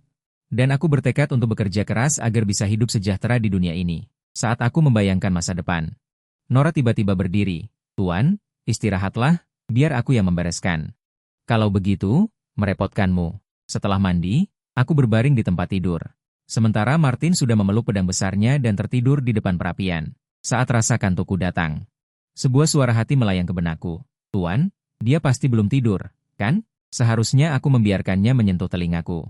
Pada saat yang sama, Nora merendahkan suaranya dan memanggil di telingaku. Tuan. Aku membuka mata dan melihatnya berjongkok di tepi tempat tidur, menatapku dengan penuh harap. Ada apa? Aku berbaring miring dan bertanya dengan sengaja. Sentuh telinga, aku menepuk tepi tempat tidur. Nora duduk dengan alami. Selanjutnya, aku menggosok dan membelai telinganya. Sambil membelai, Nora tiba-tiba mengeluarkan suara aneh yang tidak nyaman. Telingaku sangat gatal. Aku benar-benar tidak suka orang menyentuh telingaku. Setelah mendengar suara hatinya, aku memperlambat kecepatan. Seperti ini, boleh? Lebih baik seperti ini. Setelah telingaku disentuh terlalu lama, rasanya juga lumayan. Oh ya, aku harus berterima kasih sekarang. Nora tiba-tiba berkata. Terima kasih atas perhatian Tuan padaku, terima kasih banyak. Tidak perlu berterima kasih. Kucing memang makan daging, mulai sekarang aku akan membelikanmu lebih banyak daging. Mengapa kamu begitu baik padaku? Kenapa ya? Mungkinkah karena tubuhku, Tuan? Aku ingin menanyakan sesuatu padamu, apakah kamu tidak akan marah? Tanyakan saja. Nora tiba-tiba terdiam. Dia sepertinya sedang mempersiapkan diri. Aku benar-benar punya ide seperti itu. Ini benar-benar mencemari niat baik Tuan. Nora, kau benar-benar tidak tahu malu. Dia menyalahkan dirinya sendiri di dalam hatinya. Dia memarahi dirinya sendiri dengan keras, menggunakan hampir semua kata-kata kasar. Sungguh perbedaan yang lucu. Melihat ekor kucingnya yang bergoyang ke kiri dan kanan, tiba-tiba aku punya pikiran lain, lalu aku bertanya dengan serius. Nora, bolehkah aku menyentuh ekormu? Ai. 3 hari kemudian, kaki Martina sudah sembuh total. Selain itu, hari ini juga hari kita pergi untuk membasmi goblin. Pertama-tama, datang ke toko baju besi. Membeli baju zirah kulit yang dipesan. Saat melewati alun-alun, aku menemukan Reynard sudah digantung di tiang gantungan. Sementara pandai besi tua mengobrol dengan antusias dengan orang yang lewat di bawah panggung eksekusi. Setelah Martina juga melihat pandai besi tua. Dia teringat pada 2 pedang yang dibawanya, jadi dia bertanya padaku berapa harganya. Dia akan menghasilkan uang dan mengembalikannya padaku. 15 koin emas. Itu berapa? Martina berkedip dengan tatapan bingung. Dia sama sekali tidak tahu angka seperti Nora. Desa tempat kita tinggal hampir semuanya penuh dengan roti gandum hitam. Lain kali aku punya waktu, aku harus mengajari mereka berdua matematika dan aritmatika. Kalau tidak, terkadang sulit untuk berkomunikasi. Memikirkan hal ini, aku melirik Nora. Setelah bertemu pandang denganku, dia tampak sangat bersalah. Dia dengan cepat melihat ke tempat lain. Sejak aku mengusulkan untuk menyentuh ekornya, dia menjadi sangat canggung. Dia selalu memikirkan hal-hal yang tidak masuk akal di benaknya. Dia mencuri pandang padaku, tidak apa-apa, tapi kenapa aku juga harus mencuri pandang padanya? Ibu dan ayah, apa yang terjadi? Siapa yang bisa memberitahuku? Saat aku berbicara, aku mengulurkan tangan dan menyentuh telinga kucingnya. Mungkin karena aku terlalu sering menyentuhnya baru-baru ini sehingga dia terbiasa. Sekarang dia tidak menolak untuk disentuh telinganya. Kadang-kadang dia bahkan secara sukarela mengulurkan kepalanya agar aku menyentuhnya. Mudah dipelihara, mudah dipelihara. Sentuh lagi nanti malam. Martina sedang melihat.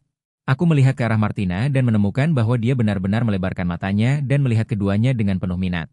Kedua mata mereka bertemu. Aku melihatnya sebentar. Apa yang kamu lihat padaku? Aku tidak akan membiarkan orang lain menyentuh telingaku. Martina berkata dalam hati. Rainer juga tidak ingin menyentuh telinganya.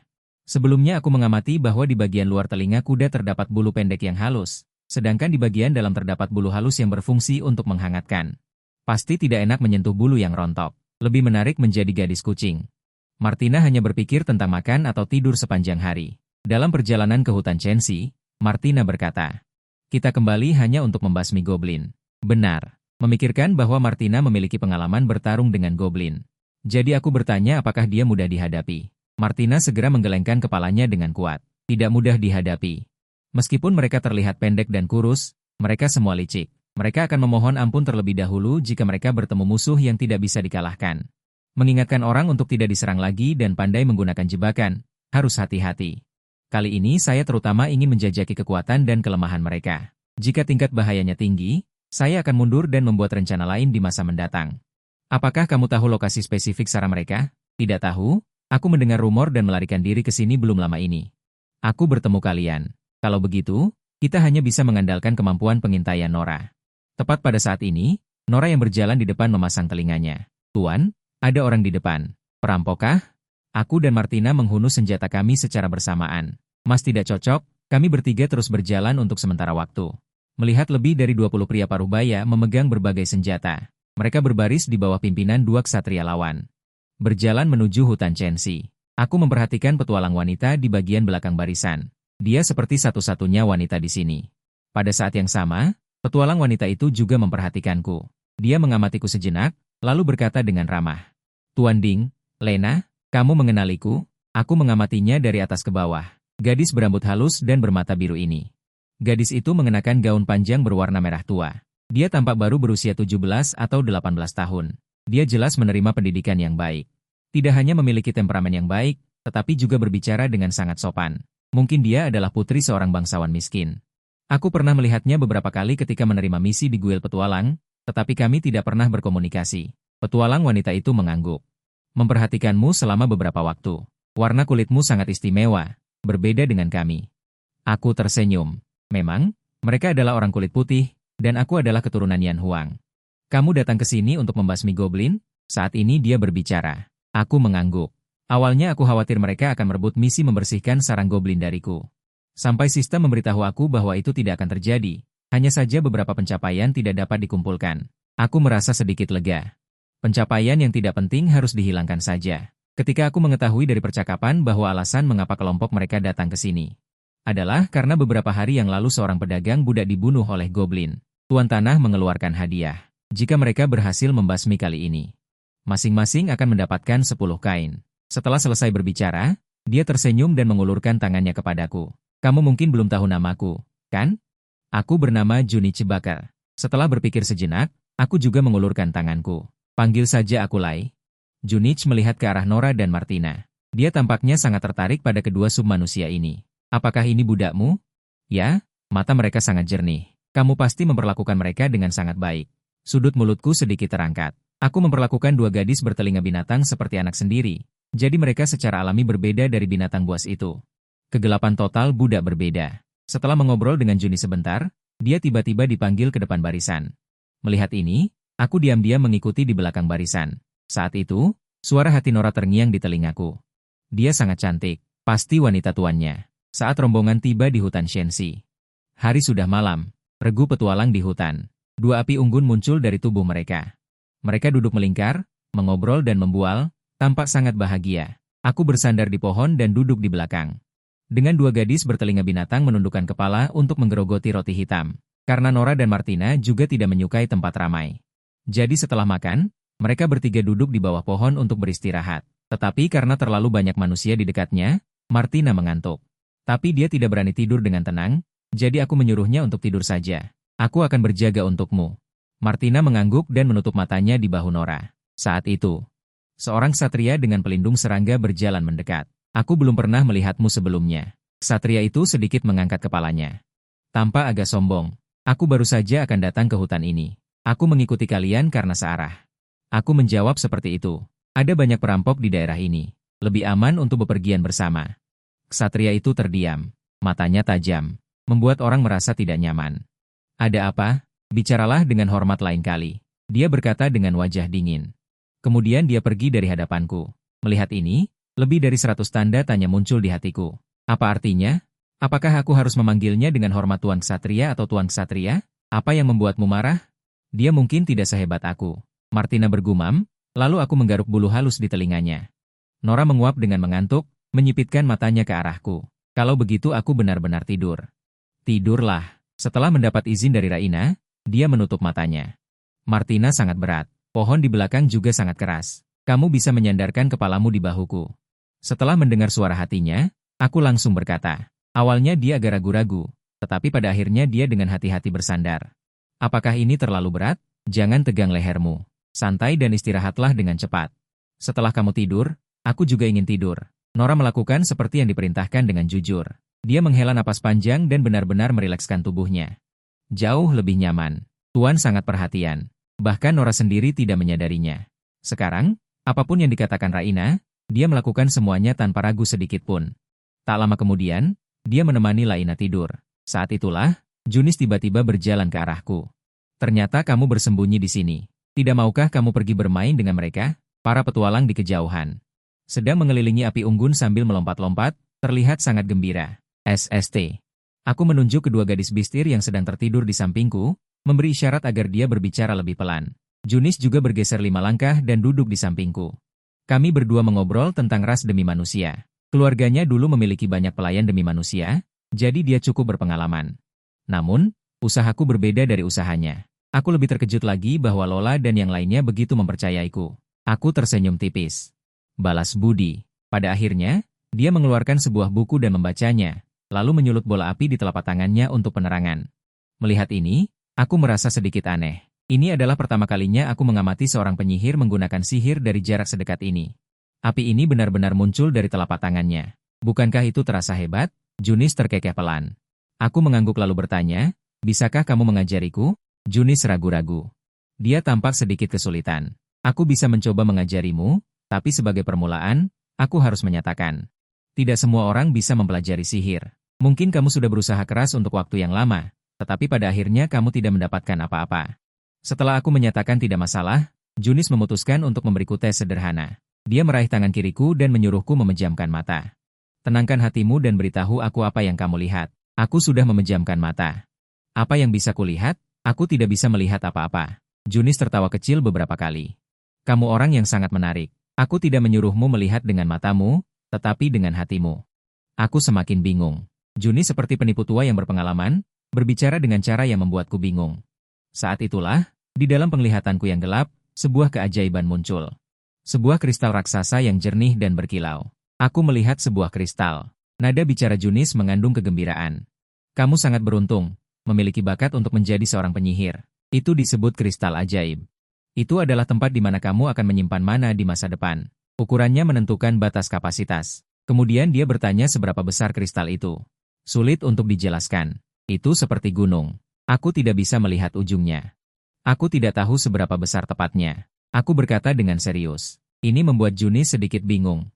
Dia hanya pernah mendengar bahwa kristal ajaib beberapa penyihir seperti apel, dan yang lain seperti pohon besar. Namun, dia belum pernah mendengar tentang kristal yang sebesar gunung.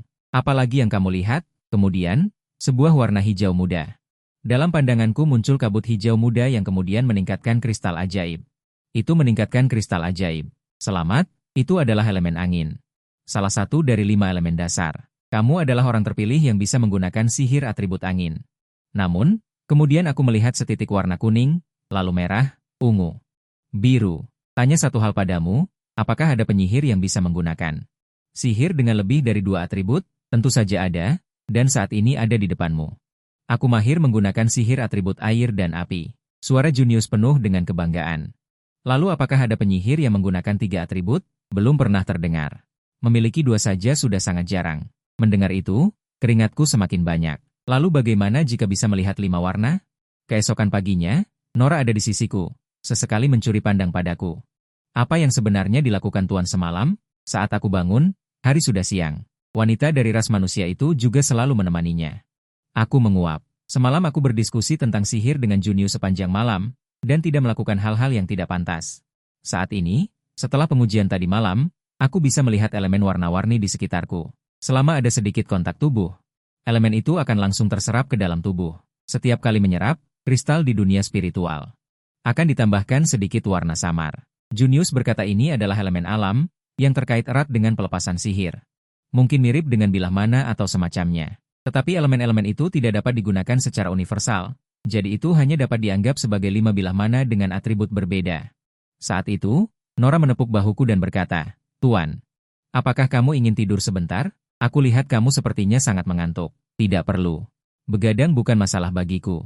Beberapa tahun lalu, aku bahkan begadang di warnet selama 3 hari 3 malam berturut-turut. Apa?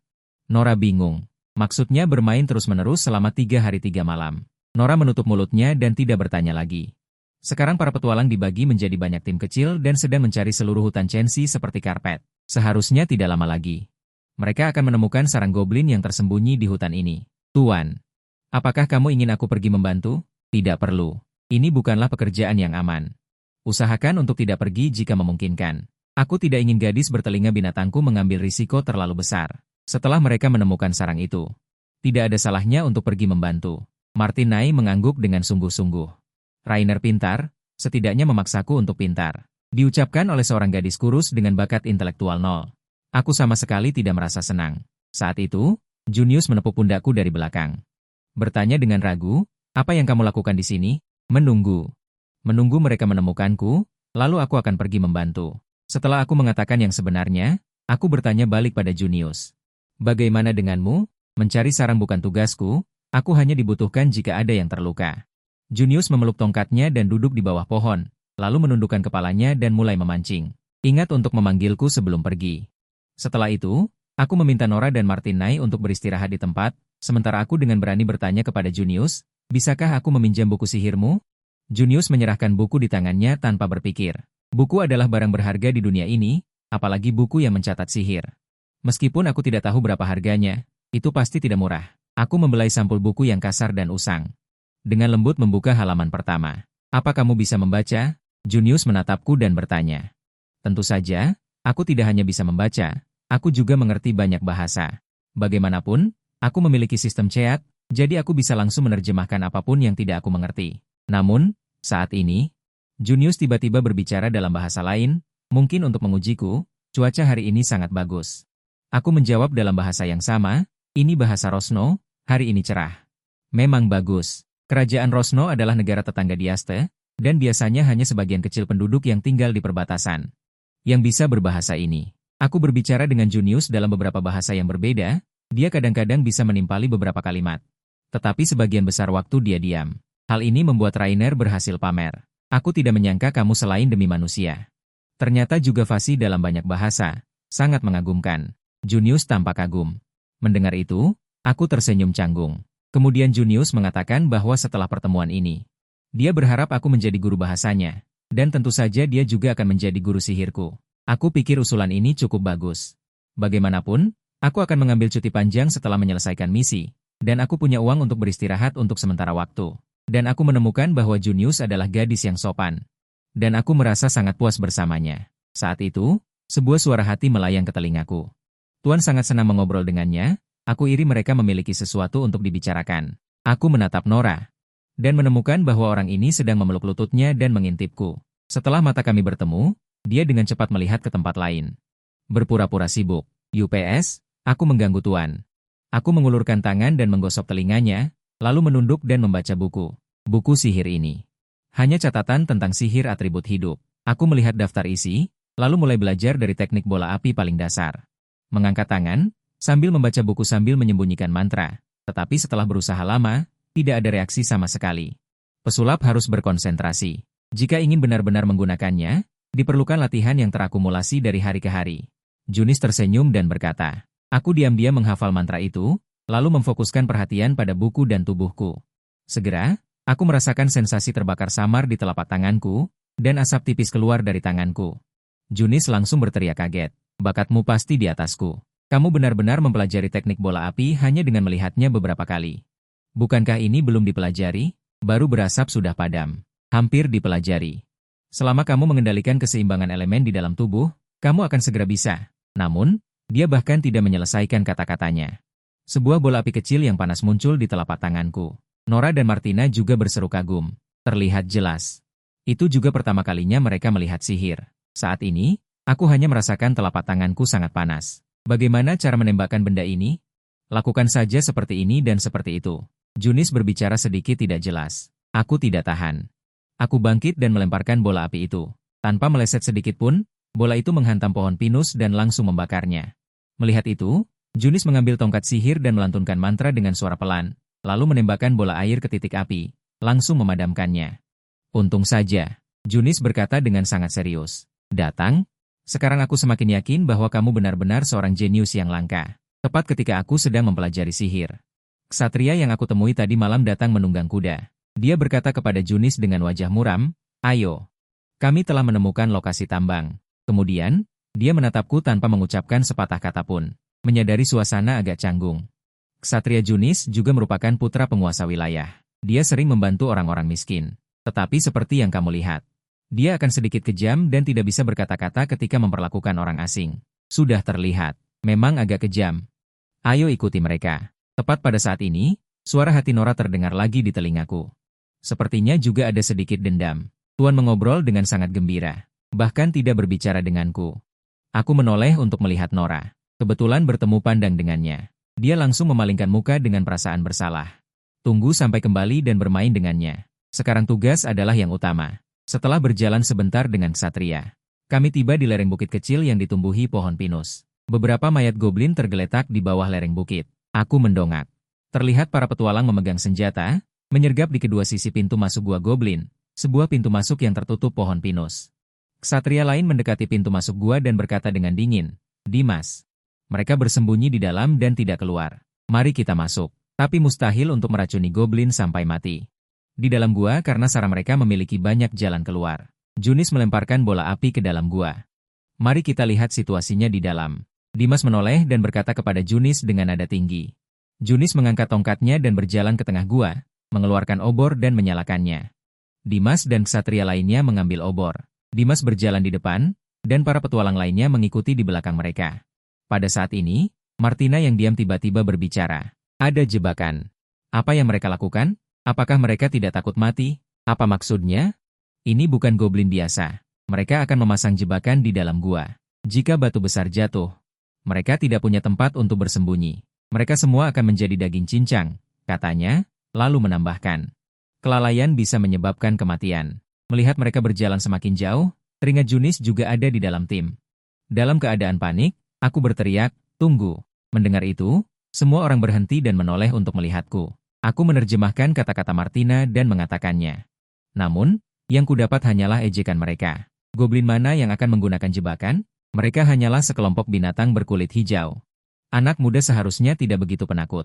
Jika kamu begitu takut, mengapa tidak pulang saja dan bersembunyi? Akhirnya, tim terus bergerak menuju kedalaman gua. Aku kehilangan kata-kata, menghormati takdir orang lain. Singkirkan keinginan untuk membantu orang lain. Pada saat ini, Junis berlari mendekat. Ada jebakan? Apakah semua yang kamu katakan itu benar? Tidak bisa dipastikan, tapi sangat mungkin. Kalau begitu aku akan membantumu membujuk Dimas. Dia tidak akan mendengarkan. Lebih baik kamu tetap bersama kami. Lagi pula, aku tidak yakin. Aku hanya ingin memberi mereka peringatan. Junis berpikir sejenak. Tentu saja memutuskan untuk mengikuti kami. Jadi kami berempat mengikuti tim dari kejauhan. Namun, baru saja memasuki gua tidak jauh, Lola menarikku dan mengatakan sepertinya ada situasi. Namun, tepat setelah dia selesai berbicara, sebuah dinding batu tebal jatuh di belakang kami. Seluruh gua bergetar. Jalan keluar semua orang tertutup sepenuhnya. Sekarang tidak ada cara untuk melarikan diri. Kita hanya bisa terus maju mencari jalan keluar. Aku mengeluarkan gada berduri. Lola, mulai sekarang pasang telingamu baik-baik. Beritahu aku tepat waktu jika ada situasi. Baik. Keempat orang itu berjalan menuju kedalaman gua. Tidak jauh berjalan, mereka bertemu dua penjaga serangga yang kembali. Mereka melihat dinding batu di belakang mereka dengan bingung. Apa yang terjadi? Aku mengatakan mekanisme itu telah dipicu dan jalan keluar tertutup. Dua penjaga serangga berjalan ke dinding batu dan mendorongnya dengan keras. Setelah menyadari tidak bisa didorong, mereka berlari kembali dengan cepat. Sepertinya kamu benar.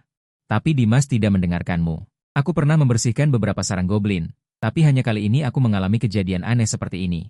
Ini pertama kalinya aku melihat goblin membuat pelindung sendiri. Tapi belum selesai Yunis berbicara, terdengar jeritan kesakitan dari depan. Keempat orang itu berlari dan menemukan seorang petualang telah menginjak jebakan. Betisnya tertusuk duri kayu. Saat ini dia sedang berteriak kesakitan. Tahan sebentar, Dimas menebas duri kayu itu dengan pedangnya. Bekerja sama dengan penjaga serangga untuk menarik petualang itu ke atas. Dan Yunis juga menjalankan fungsi pendukungnya setelah mencabut duri kayu itu. Arus air keluar dari telapak tangannya dan membungkus lukanya. Dengan cepat, betis yang robek itu berhenti berdarah. Dan secara bertahap mulai sembuh. Tapi selama periode ini, dia hanya bisa berjalan perlahan. Jika tidak, lukanya akan terbuka. Dimas menyuruh yang terluka untuk tinggal, dan membawa sekelompok petualang lainnya untuk terus maju. Aku dan Martina serta yang lainnya juga mengikuti mereka dari jauh. Gua ini memiliki banyak jebakan, hampir setiap beberapa langkah. Akan terdengar kabar seseorang terluka. Jumlah anggota tim juga berkurang dan berkurang, termasuk penjaga serangga dari dua ksatria. Sekarang hanya ada belasan orang yang bisa bergerak di tim mereka, hampir setengahnya telah melemah oleh berbagai macam jebakan. Dimas juga berubah dari awalnya yang meremehkan. Secara bertahap menjadi berhati-hati. Setelah beberapa saat, setitik cahaya muncul di kedalaman gua. Para petualang mengikuti cahaya itu satu persatu memasuki ruangan. Aku selalu memiliki firasat buruk. Aku mendongak dan mengamati bagian atas kepalaku dengan cermat. Karena takut seperti tadi, jalan keluar akan terputus oleh dinding batu yang jatuh. Nora menyipitkan matanya. Dia menemukan sedikit petunjuk, tapi sebelum dia bisa mendekati puncak gua, itu mulai retak. Bongkahan batu besar berjatuhan. Para petualang yang sudah memasuki ruangan terhalang jalan keluarnya. Dan mereka yang belum memasuki ruangan terhalang di lorong sempit. Bahkan ada beberapa petualang yang terkubur oleh dinding batu yang jatuh. Untuk sesaat, teriakan minta tolong dan tangisan bercampur menjadi satu. Tolong! Ada banyak goblin di dalam ruangan. Binatang buas yang hina. Suara benturan pedang juga terdengar dari dalam ruangan. Seharusnya mereka disergap oleh goblin di dalam. Para petualang di luar ruangan yang lolos dari batu besar mulai membantu memindahkan batu untuk menyelamatkan orang. Bahkan Yunis, sang pendukung, juga dengan susah payah memindahkan batu-batu itu. Kami juga membantu. Nora dan Martina baru pergi memindahkan batu setelah mendapat perintah. Ada yang tewas tertimpa, dan ada juga yang diselamatkan tetapi lengannya hancur. Setelah akhirnya memindahkan batu besar yang menghalangi pintu. Beberapa petualang berbondong-bondong masuk. Begitu aku masuk, aku melihat mayat berserakan di mana-mana. Ada manusia dan juga goblin, semuanya bercampur aduk, lalu. Aku melihat goblin raksasa berdiri di tengah ruangan.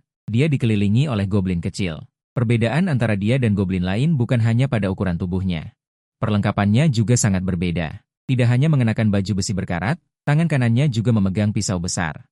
Aura membunuhnya membuat orang merasa takut, dan tangan kirinya terus-menerus mengayunkan kait besi berlumuran darah. Sementara Dimas dan beberapa petualang serta penjaga yang tersisa berhadapan dengannya. Seorang ksatria tertancap di dinding, darah mengalir dari celah-celah pelat baja. Dia sudah mati. Pada saat yang sama, suara sistem juga terdengar di telingaku. Peringatan, kamu sedang berhadapan dengan Jenderal Goblin. Hati-hati dengan kaitnya. Dimas menoleh dan berteriak. Sebelum dia selesai berbicara, kait besi berlumuran darah itu menyerangku. Perisai bundarku terkena, kekuatan besar yang tiba-tiba menarikku langsung ke tanah. Para pendekar Goblin menyerbu. Bertarung dengan Dimas dan yang lainnya. Beberapa dari mereka terpeleset dan ingin menyelinap dari belakang, tetapi langsung dipenggal kepalanya oleh Martina yang mengayunkan pedang besarnya. Lola menusuk matanya dengan pisau lempar, membuatnya buta. Kemudian Lola melemparkan 3 pisau lempar dengan kecepatan kilat. Salah satu dari mereka menusuk mata kanan Jenderal Goblin, membuatnya meraung kesakitan. Junius menembakkan bola api ke arahnya. Tapi ini sepertinya tidak berpengaruh pada Jenderal Goblin yang berkulit tebal. Situasi menjadi kacau lagi. Martina mencari kesempatan untuk menyelesaikannya. Begitu aku selesai berbicara, Martina langsung menyerbu seperti kuda liar yang terlepas dari kendali. Lola kemudian mengambil posisinya dan membersihkan Goblin yang ingin menyelinap dari belakang bersamaku. Dimas dan yang lainnya mendapat bantuan dari Martina. Situasi langsung berbalik dan mereka dengan cepat sampai di depan Jenderal Goblin. Tapi saat itu juga, Jenderal Goblin tiba-tiba mengerahkan kekuatan, menyerbu ke dalam formasi seperti banteng liar, dan menebas beberapa petualang satu demi satu dengan pisau besarnya. Martina mengayunkan pedang besarnya dan menyerbu. Tubuhnya tidak sebesar Jenderal Goblin, tetapi dia bisa bertarung dengannya dengan seimbang. Klang! Dengan bentrokan lain, pisau besar Jenderal Goblin dipotong oleh Martina. Melihat dia tidak bisa mengalahkan Martina, dia melemparkan rantai untuk menjerat pedang besarnya. Kemudian, beberapa detik kemudian, dia langsung melemparkannya keluar. Lola mengambil kesempatan untuk melemparkan 3 pisau lempar, tetapi dia menangkapnya dengan lengannya. Kemudian Jenderal Goblin mengayunkan kaitnya lagi. Kali ini targetnya adalah Lola. Hati-hati. Lola dengan gesit menghindar ke samping. Menghindarinya dengan mudah. Setelah Jenderal Goblin meleset, dia tidak terburu-buru untuk menariknya kembali, tetapi mengayunkannya ke arah Lola. Kait itu menyapu seperti cambuk panjang, tetapi Lola melompat ringan dan menghindarinya. Tepat ketika dia bersukacita untuk ini. Aku tiba-tiba menyadari ada sesuatu yang tidak beres. 2 goblin diam-diam menyelinap ketika kami kehilangan konsentrasi. Lola kehilangan akal sehatnya, mencoba membunuh salah satu dari mereka dengan tangannya, tetapi lengannya ditarik oleh yang lain. Kait Jenderal Goblin naik lagi, tetapi dia hanya bisa berjuang sambil menyaksikan bahaya mendekat. Pada saat kritis, secara naluriah aku menerjang Lola, berpikir untuk menjatuhkannya dan menjauh dari jangkauan kait. Sayangnya, aku sedikit lambat, dan aku tidak tahu bagian mana yang terkena kait dan langsung terlempar, diseret 2 kali. Ujung kait yang lain tidak bergerak, aku bangkit dengan susah payah, dan menemukan bahwa Jenderal Goblin sudah mati. Wan Shen menulis bahwa Martina langsung memenggal kepalanya, dan duta besar Goblin lainnya melarikan diri dari berbagai gerbang. Pada saat yang sama, karena rasa sakit yang hebat, aku menyadari bahwa kait itu tertancap kuat di lenganku. Saat ini darah menetes di sepanjang kait besi, dan Lola berlari dengan wajah khawatir. Tuan, tanganmu. Martina juga berjalan dengan membawa kepala jenderal. Haruskah aku membantumu mencabut kaitnya? Tunggu Junius datang dan biarkan dia menanganinya. Lola berbalik untuk mencari Junius. Aku buru-buru menariknya. Seseorang terluka lebih parah dariku. Tunggu dia datang. Setelah beberapa saat Junius akhirnya datang. Tahan sedikit. Dia dengan paksa mencabut kait besi. Rasa sakitnya hampir membuatku pingsan. Tetapi segera aku merasa rasa sakitnya mereda. Darahnya berhenti, lukanya juga sembuh, tetapi aku baru bisa bergerak setelah 3 hari. Jika tidak, itu bisa pecah kapan saja. Aku tahu, Junius bangkit dan berlari ke anggota pedagang lainnya. Tepat pada saat ini, aku tiba-tiba merasa sedikit gatal. Aku menoleh. Dan menemukan Lola dengan hati-hati menjilati lukaku, membersihkan medan perang. Setelah mengangkat anggota pedagang yang tidak bisa berjalan ke dalam kereta, semua orang memulai perjalanan pulang. Jumlah penyintas telah berkurang dari 20 orang. Menjadi kurang dari itu sekarang, Dimas memakai helm sehingga wajahnya tidak terlihat, tetapi aku bisa menebak bahwa suasana hatinya sedang buruk. Karena 2 pengikut yang paling dipercayainya yang dia bawa, 1 meninggal dan 1 terluka, menurut Junius. Ksatria lain yang meninggal adalah teman masa kecilnya, meskipun aku tidak menyukai Dimas. Tetapi setidaknya dalam pertempuran tadi, dia adalah seorang ksatria yang patut dikagumi. Dia tidak mundur selangkah pun dalam menghadapi ketakutan.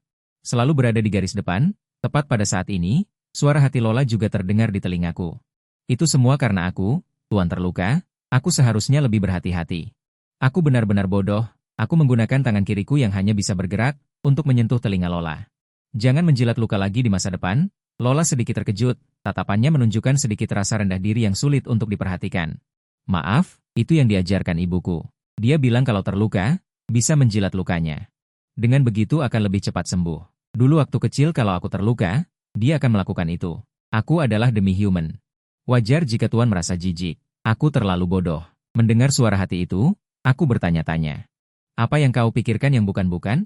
Aku hanya merasa luka ini penuh tanah dan darah, menjilatnya tidak higienis. Kenapa jadi merasa jijik padanya? Lalu aku berkata, kalau kau menjilat dan memasukkan semua kotoran itu ke perutmu, kau akan sakit. Nora berkedip. Mata birunya yang dalam sangat indah. Tidak apa-apa Tuan, aku akan membuangnya. Ternyata tidak jijik padaku. Aku terlalu banyak berpikir. Saat itu juga, Martina tiba-tiba mendekat dan berjongkok di depanku. Mau ku bantu gendong? Kakiku tidak terluka. Tidak perlu. Terlihat dia sangat senang sekarang. Rentetan suara hati masuk ke telingaku. Pedang ini sangat bagus. Kalau ayah dan ibu masih hidup, melihatku mengalahkan orang sebesar ini, mereka pasti akan bangga padaku. Saat itu, Junius menyusul dari belakang. Dia terengah-engah karena kelelahan. Mengobati yang terluka menghabiskan banyak tenaganya. Dia sudah hampir pingsan. Akhirnya selesai. Kali ini benar-benar parah. Setelah kembali, aku harus beristirahat dengan baik untuk beberapa waktu. Kemudian dia berjalan ke sisi kananku dan bertanya dengan perhatian. Tangannya masih sakit, biar ku bantu obati lagi. Sini.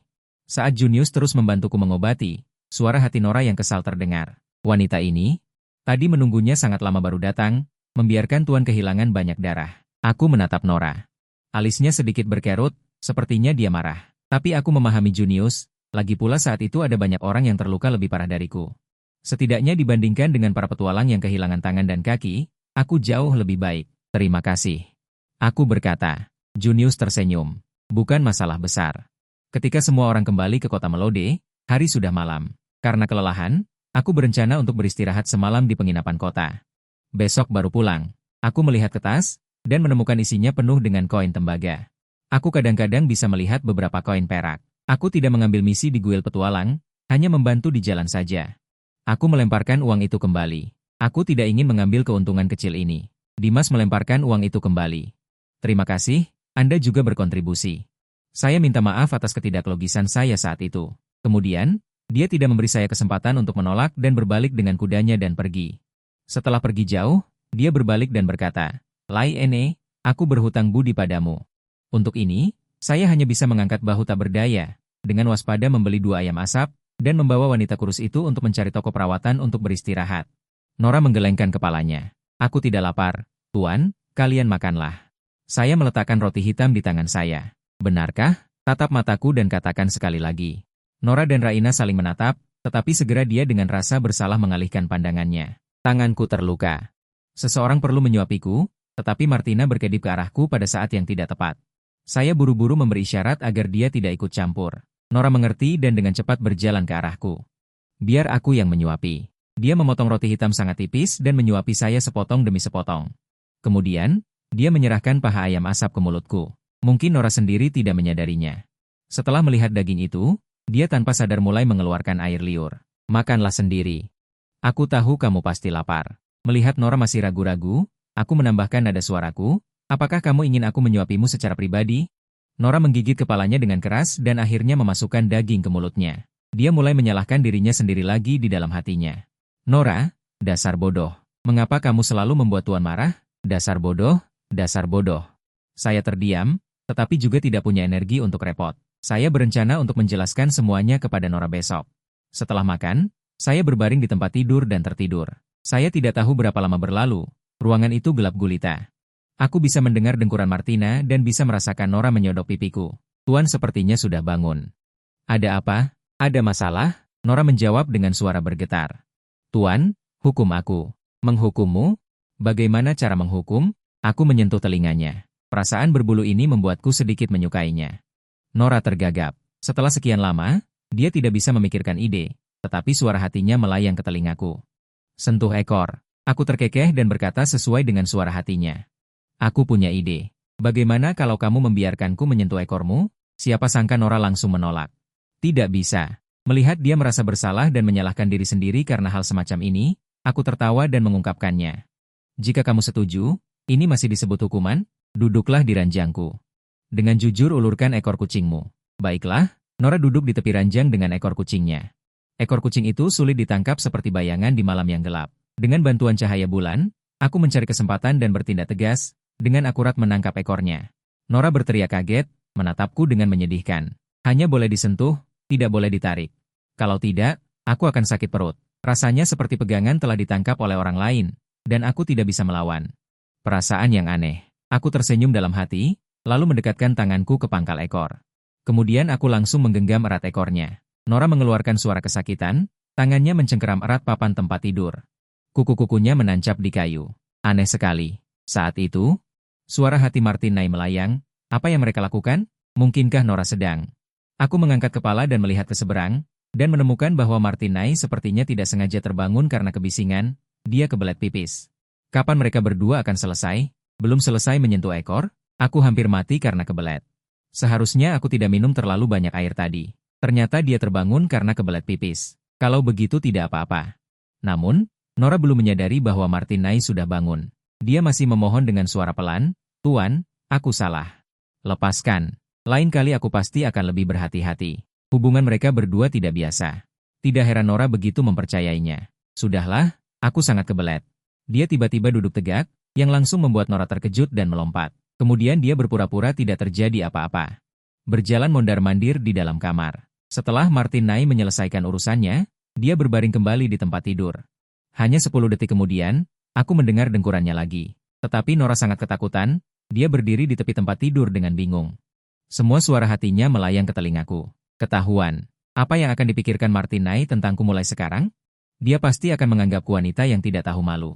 Sudahlah, hanya kali ini. Lain kali aku pasti tidak akan melakukan kesalahan yang sama. Beri kesempatan pada Tuan untuk menghukumku. Aku tiba-tiba penasaran, apa sebenarnya arti menyentuh ekor bagi demi-human? Kapan-kapan aku harus bertanya kepada Junos dengan benar. Tapi saat ini, melihat Nora duduk di seberang, aku tiba-tiba tidak bisa menahan diri untuk menggodanya. Bagaimana kalau kamu membiarkanku memelukmu? Telinga kucing Nora berdiri tegak. Dia menggelengkan kepalanya dengan kuat tanpa mengucapkan sepatah kata pun. Tuan agak terlalu lancang. Menyentuh ekor sudah menjadi batasnya. Tidak boleh memeluk. Ketika dia berpikir seperti ini, aku tiba-tiba merasa sedikit menarik. Bagaimanapun, hari masih panjang. Tidak ada yang bisa memastikan masa depan. Saat itu, suara sistem muncul lagi. Ternyata misi membersihkan sarang goblin selesai. Detik berikutnya, muncul di samping tempat tidur. Meja batu dengan pola naga dan koin dias. Aku dengan hati-hati memasukkannya ke dalam kantong uang. Misi diperbarui, belajar sihir dasar dari Julius. Hadiah misi. Koin perak. Aku mengerutkan kening. Julius berkata dia ingin beristirahat selama beberapa hari. Jadi kemungkinan besar dia tidak akan pergi ke Serikat Petualang selama periode ini. Misi ini mungkin harus menunggu beberapa hari lagi. Memikirkan hal ini, aku menguap dan tertidur. Di pagi hari, aku pergi ke pasar untuk membeli beberapa barang dan bersiap untuk membawa Nora pulang untuk beristirahat selama beberapa hari. Saat meninggalkan Merode, aku tiba-tiba teringat untuk mencoba peruntungan di Serikat Petualang. Benar saja, aku bertemu Julius yang sedang duduk sendirian di sudut. Dia sedang dengan serius membelai kucing putih di pelukannya. Dia sama sekali tidak menyadari kedatanganku. Bukankah kamu seharusnya beristirahat selama beberapa hari ini? Mengapa kamu masih berada di Serikat Petualang? Julius mendongak dan berkata kepada Rainer dengan ramah, selama aku tidak menerima misi, itu berarti aku sedang beristirahat. Aku di sini untuk belajar sihir. Kucing oranye di pelukannya menendang kedua kakinya dan melarikan diri, menyelam ke dalam tumpukan barang-barang di kejauhan. Ya. Bukankah kita sudah sepakat? Sebenarnya, menyelesaikan misi hanyalah satu aspek. Aspek lainnya adalah karena aku merasa diriku saat ini memang agak terlalu lemah. Aku harus meningkatkan kekuatanku. Dan saat ini, bakat sihirku sepertinya lumayan bagus. Mungkin aku bisa mencobanya dari aspek ini. Saat itu juga, aku tiba-tiba mendengar banyak orang di sekitarku membicarakanku. Berbisik-bisik, ternyata kisah membunuh Jenderal Goblin kemarin telah menyebar. Meskipun Martina yang membunuhnya. Tetapi karena dia adalah budakku, pujian secara alami jatuh kepadaku. Sekarang sepertinya aku belum memberi hadiah kepada Martina dengan baik. Sebagai seorang majikan yang berkualitas, hadiah sangat penting. Menentukan. Aku akan membelikannya roti putih sebelum kembali. Saat itu, Martina kebetulan bangun. Kapan kita makan? Tidak sabar. Kapan kita akan pergi berlatih? Mari kita berangkat sekarang. Kita akan pergi ke luar kota. Julius berdiri sambil memeluk tongkatnya. Sebelum berangkat, aku menggunakan 1 koin emas untuk membeli 1 kantong penuh roti putih. Setelah mengeluarkan beberapa potong, aku memberikan sisanya kepada Martina. Ini semua milikmu. Tanpa diduga, Alarm sistem berdering dengan panik di telingaku. Tuan, harap perhatikan perencanaan keuangan. Tidak boleh menghabiskan uang seperti ini. Aku mengeluh dalam hati. Untuk apa aku menghasilkan uang jika tidak untuk dihabiskan? Lagi pula, aku tidak menghabiskan uang dengan sembarangan. Aku memberi hadiah kepada Martina. Dia membunuh Jenderal Goblin. Memberi penghargaan dan hukuman dengan jelas sangat penting. Kemudian sistem terdiam. Setelah berbalik, aku perhatikan Martina terus menatap roti putih, bahkan menelan ludah, tapi tidak meraihnya. Aneh, biasanya dia akan langsung mengambil roti dan memakannya dengan sekali gigit. Saat aku bingung, suara hati Martina terdengar di telingaku. Apakah ini makanan terakhirku? Atau setelah makan aku akan dielus ekornya seperti Nora? Aku tidak akan membiarkanmu menyentuhnya. Apa-apaan ini? Aku jelas orang yang punya rasa keadilan, kenapa aku merasa dianggap mesum oleh gadis kuda? Cepat makan. Kamu kemarin sangat berani, ini hadiah. Martina tersadar. Melepaskan kewaspadaannya, sambil menghela napas panjang. Oh, begitu. Memangnya kenapa? Kamu pikir aku akan melakukan apa? Martina tidak menjawab, tapi wajahnya memerah, aku salah paham. Kemudian dia makan sambil mencuri pandang ke arahku. Roti putih sebanyak ini pasti mahal, Rain menghabiskan banyak uang untukku lagi, hari untuk melarikan diri semakin jauh. Aku tidak mempedulikan itu, melainkan membagi roti di tanganku kepada Nora dan Nonis, kami berempat berjalan sambil makan.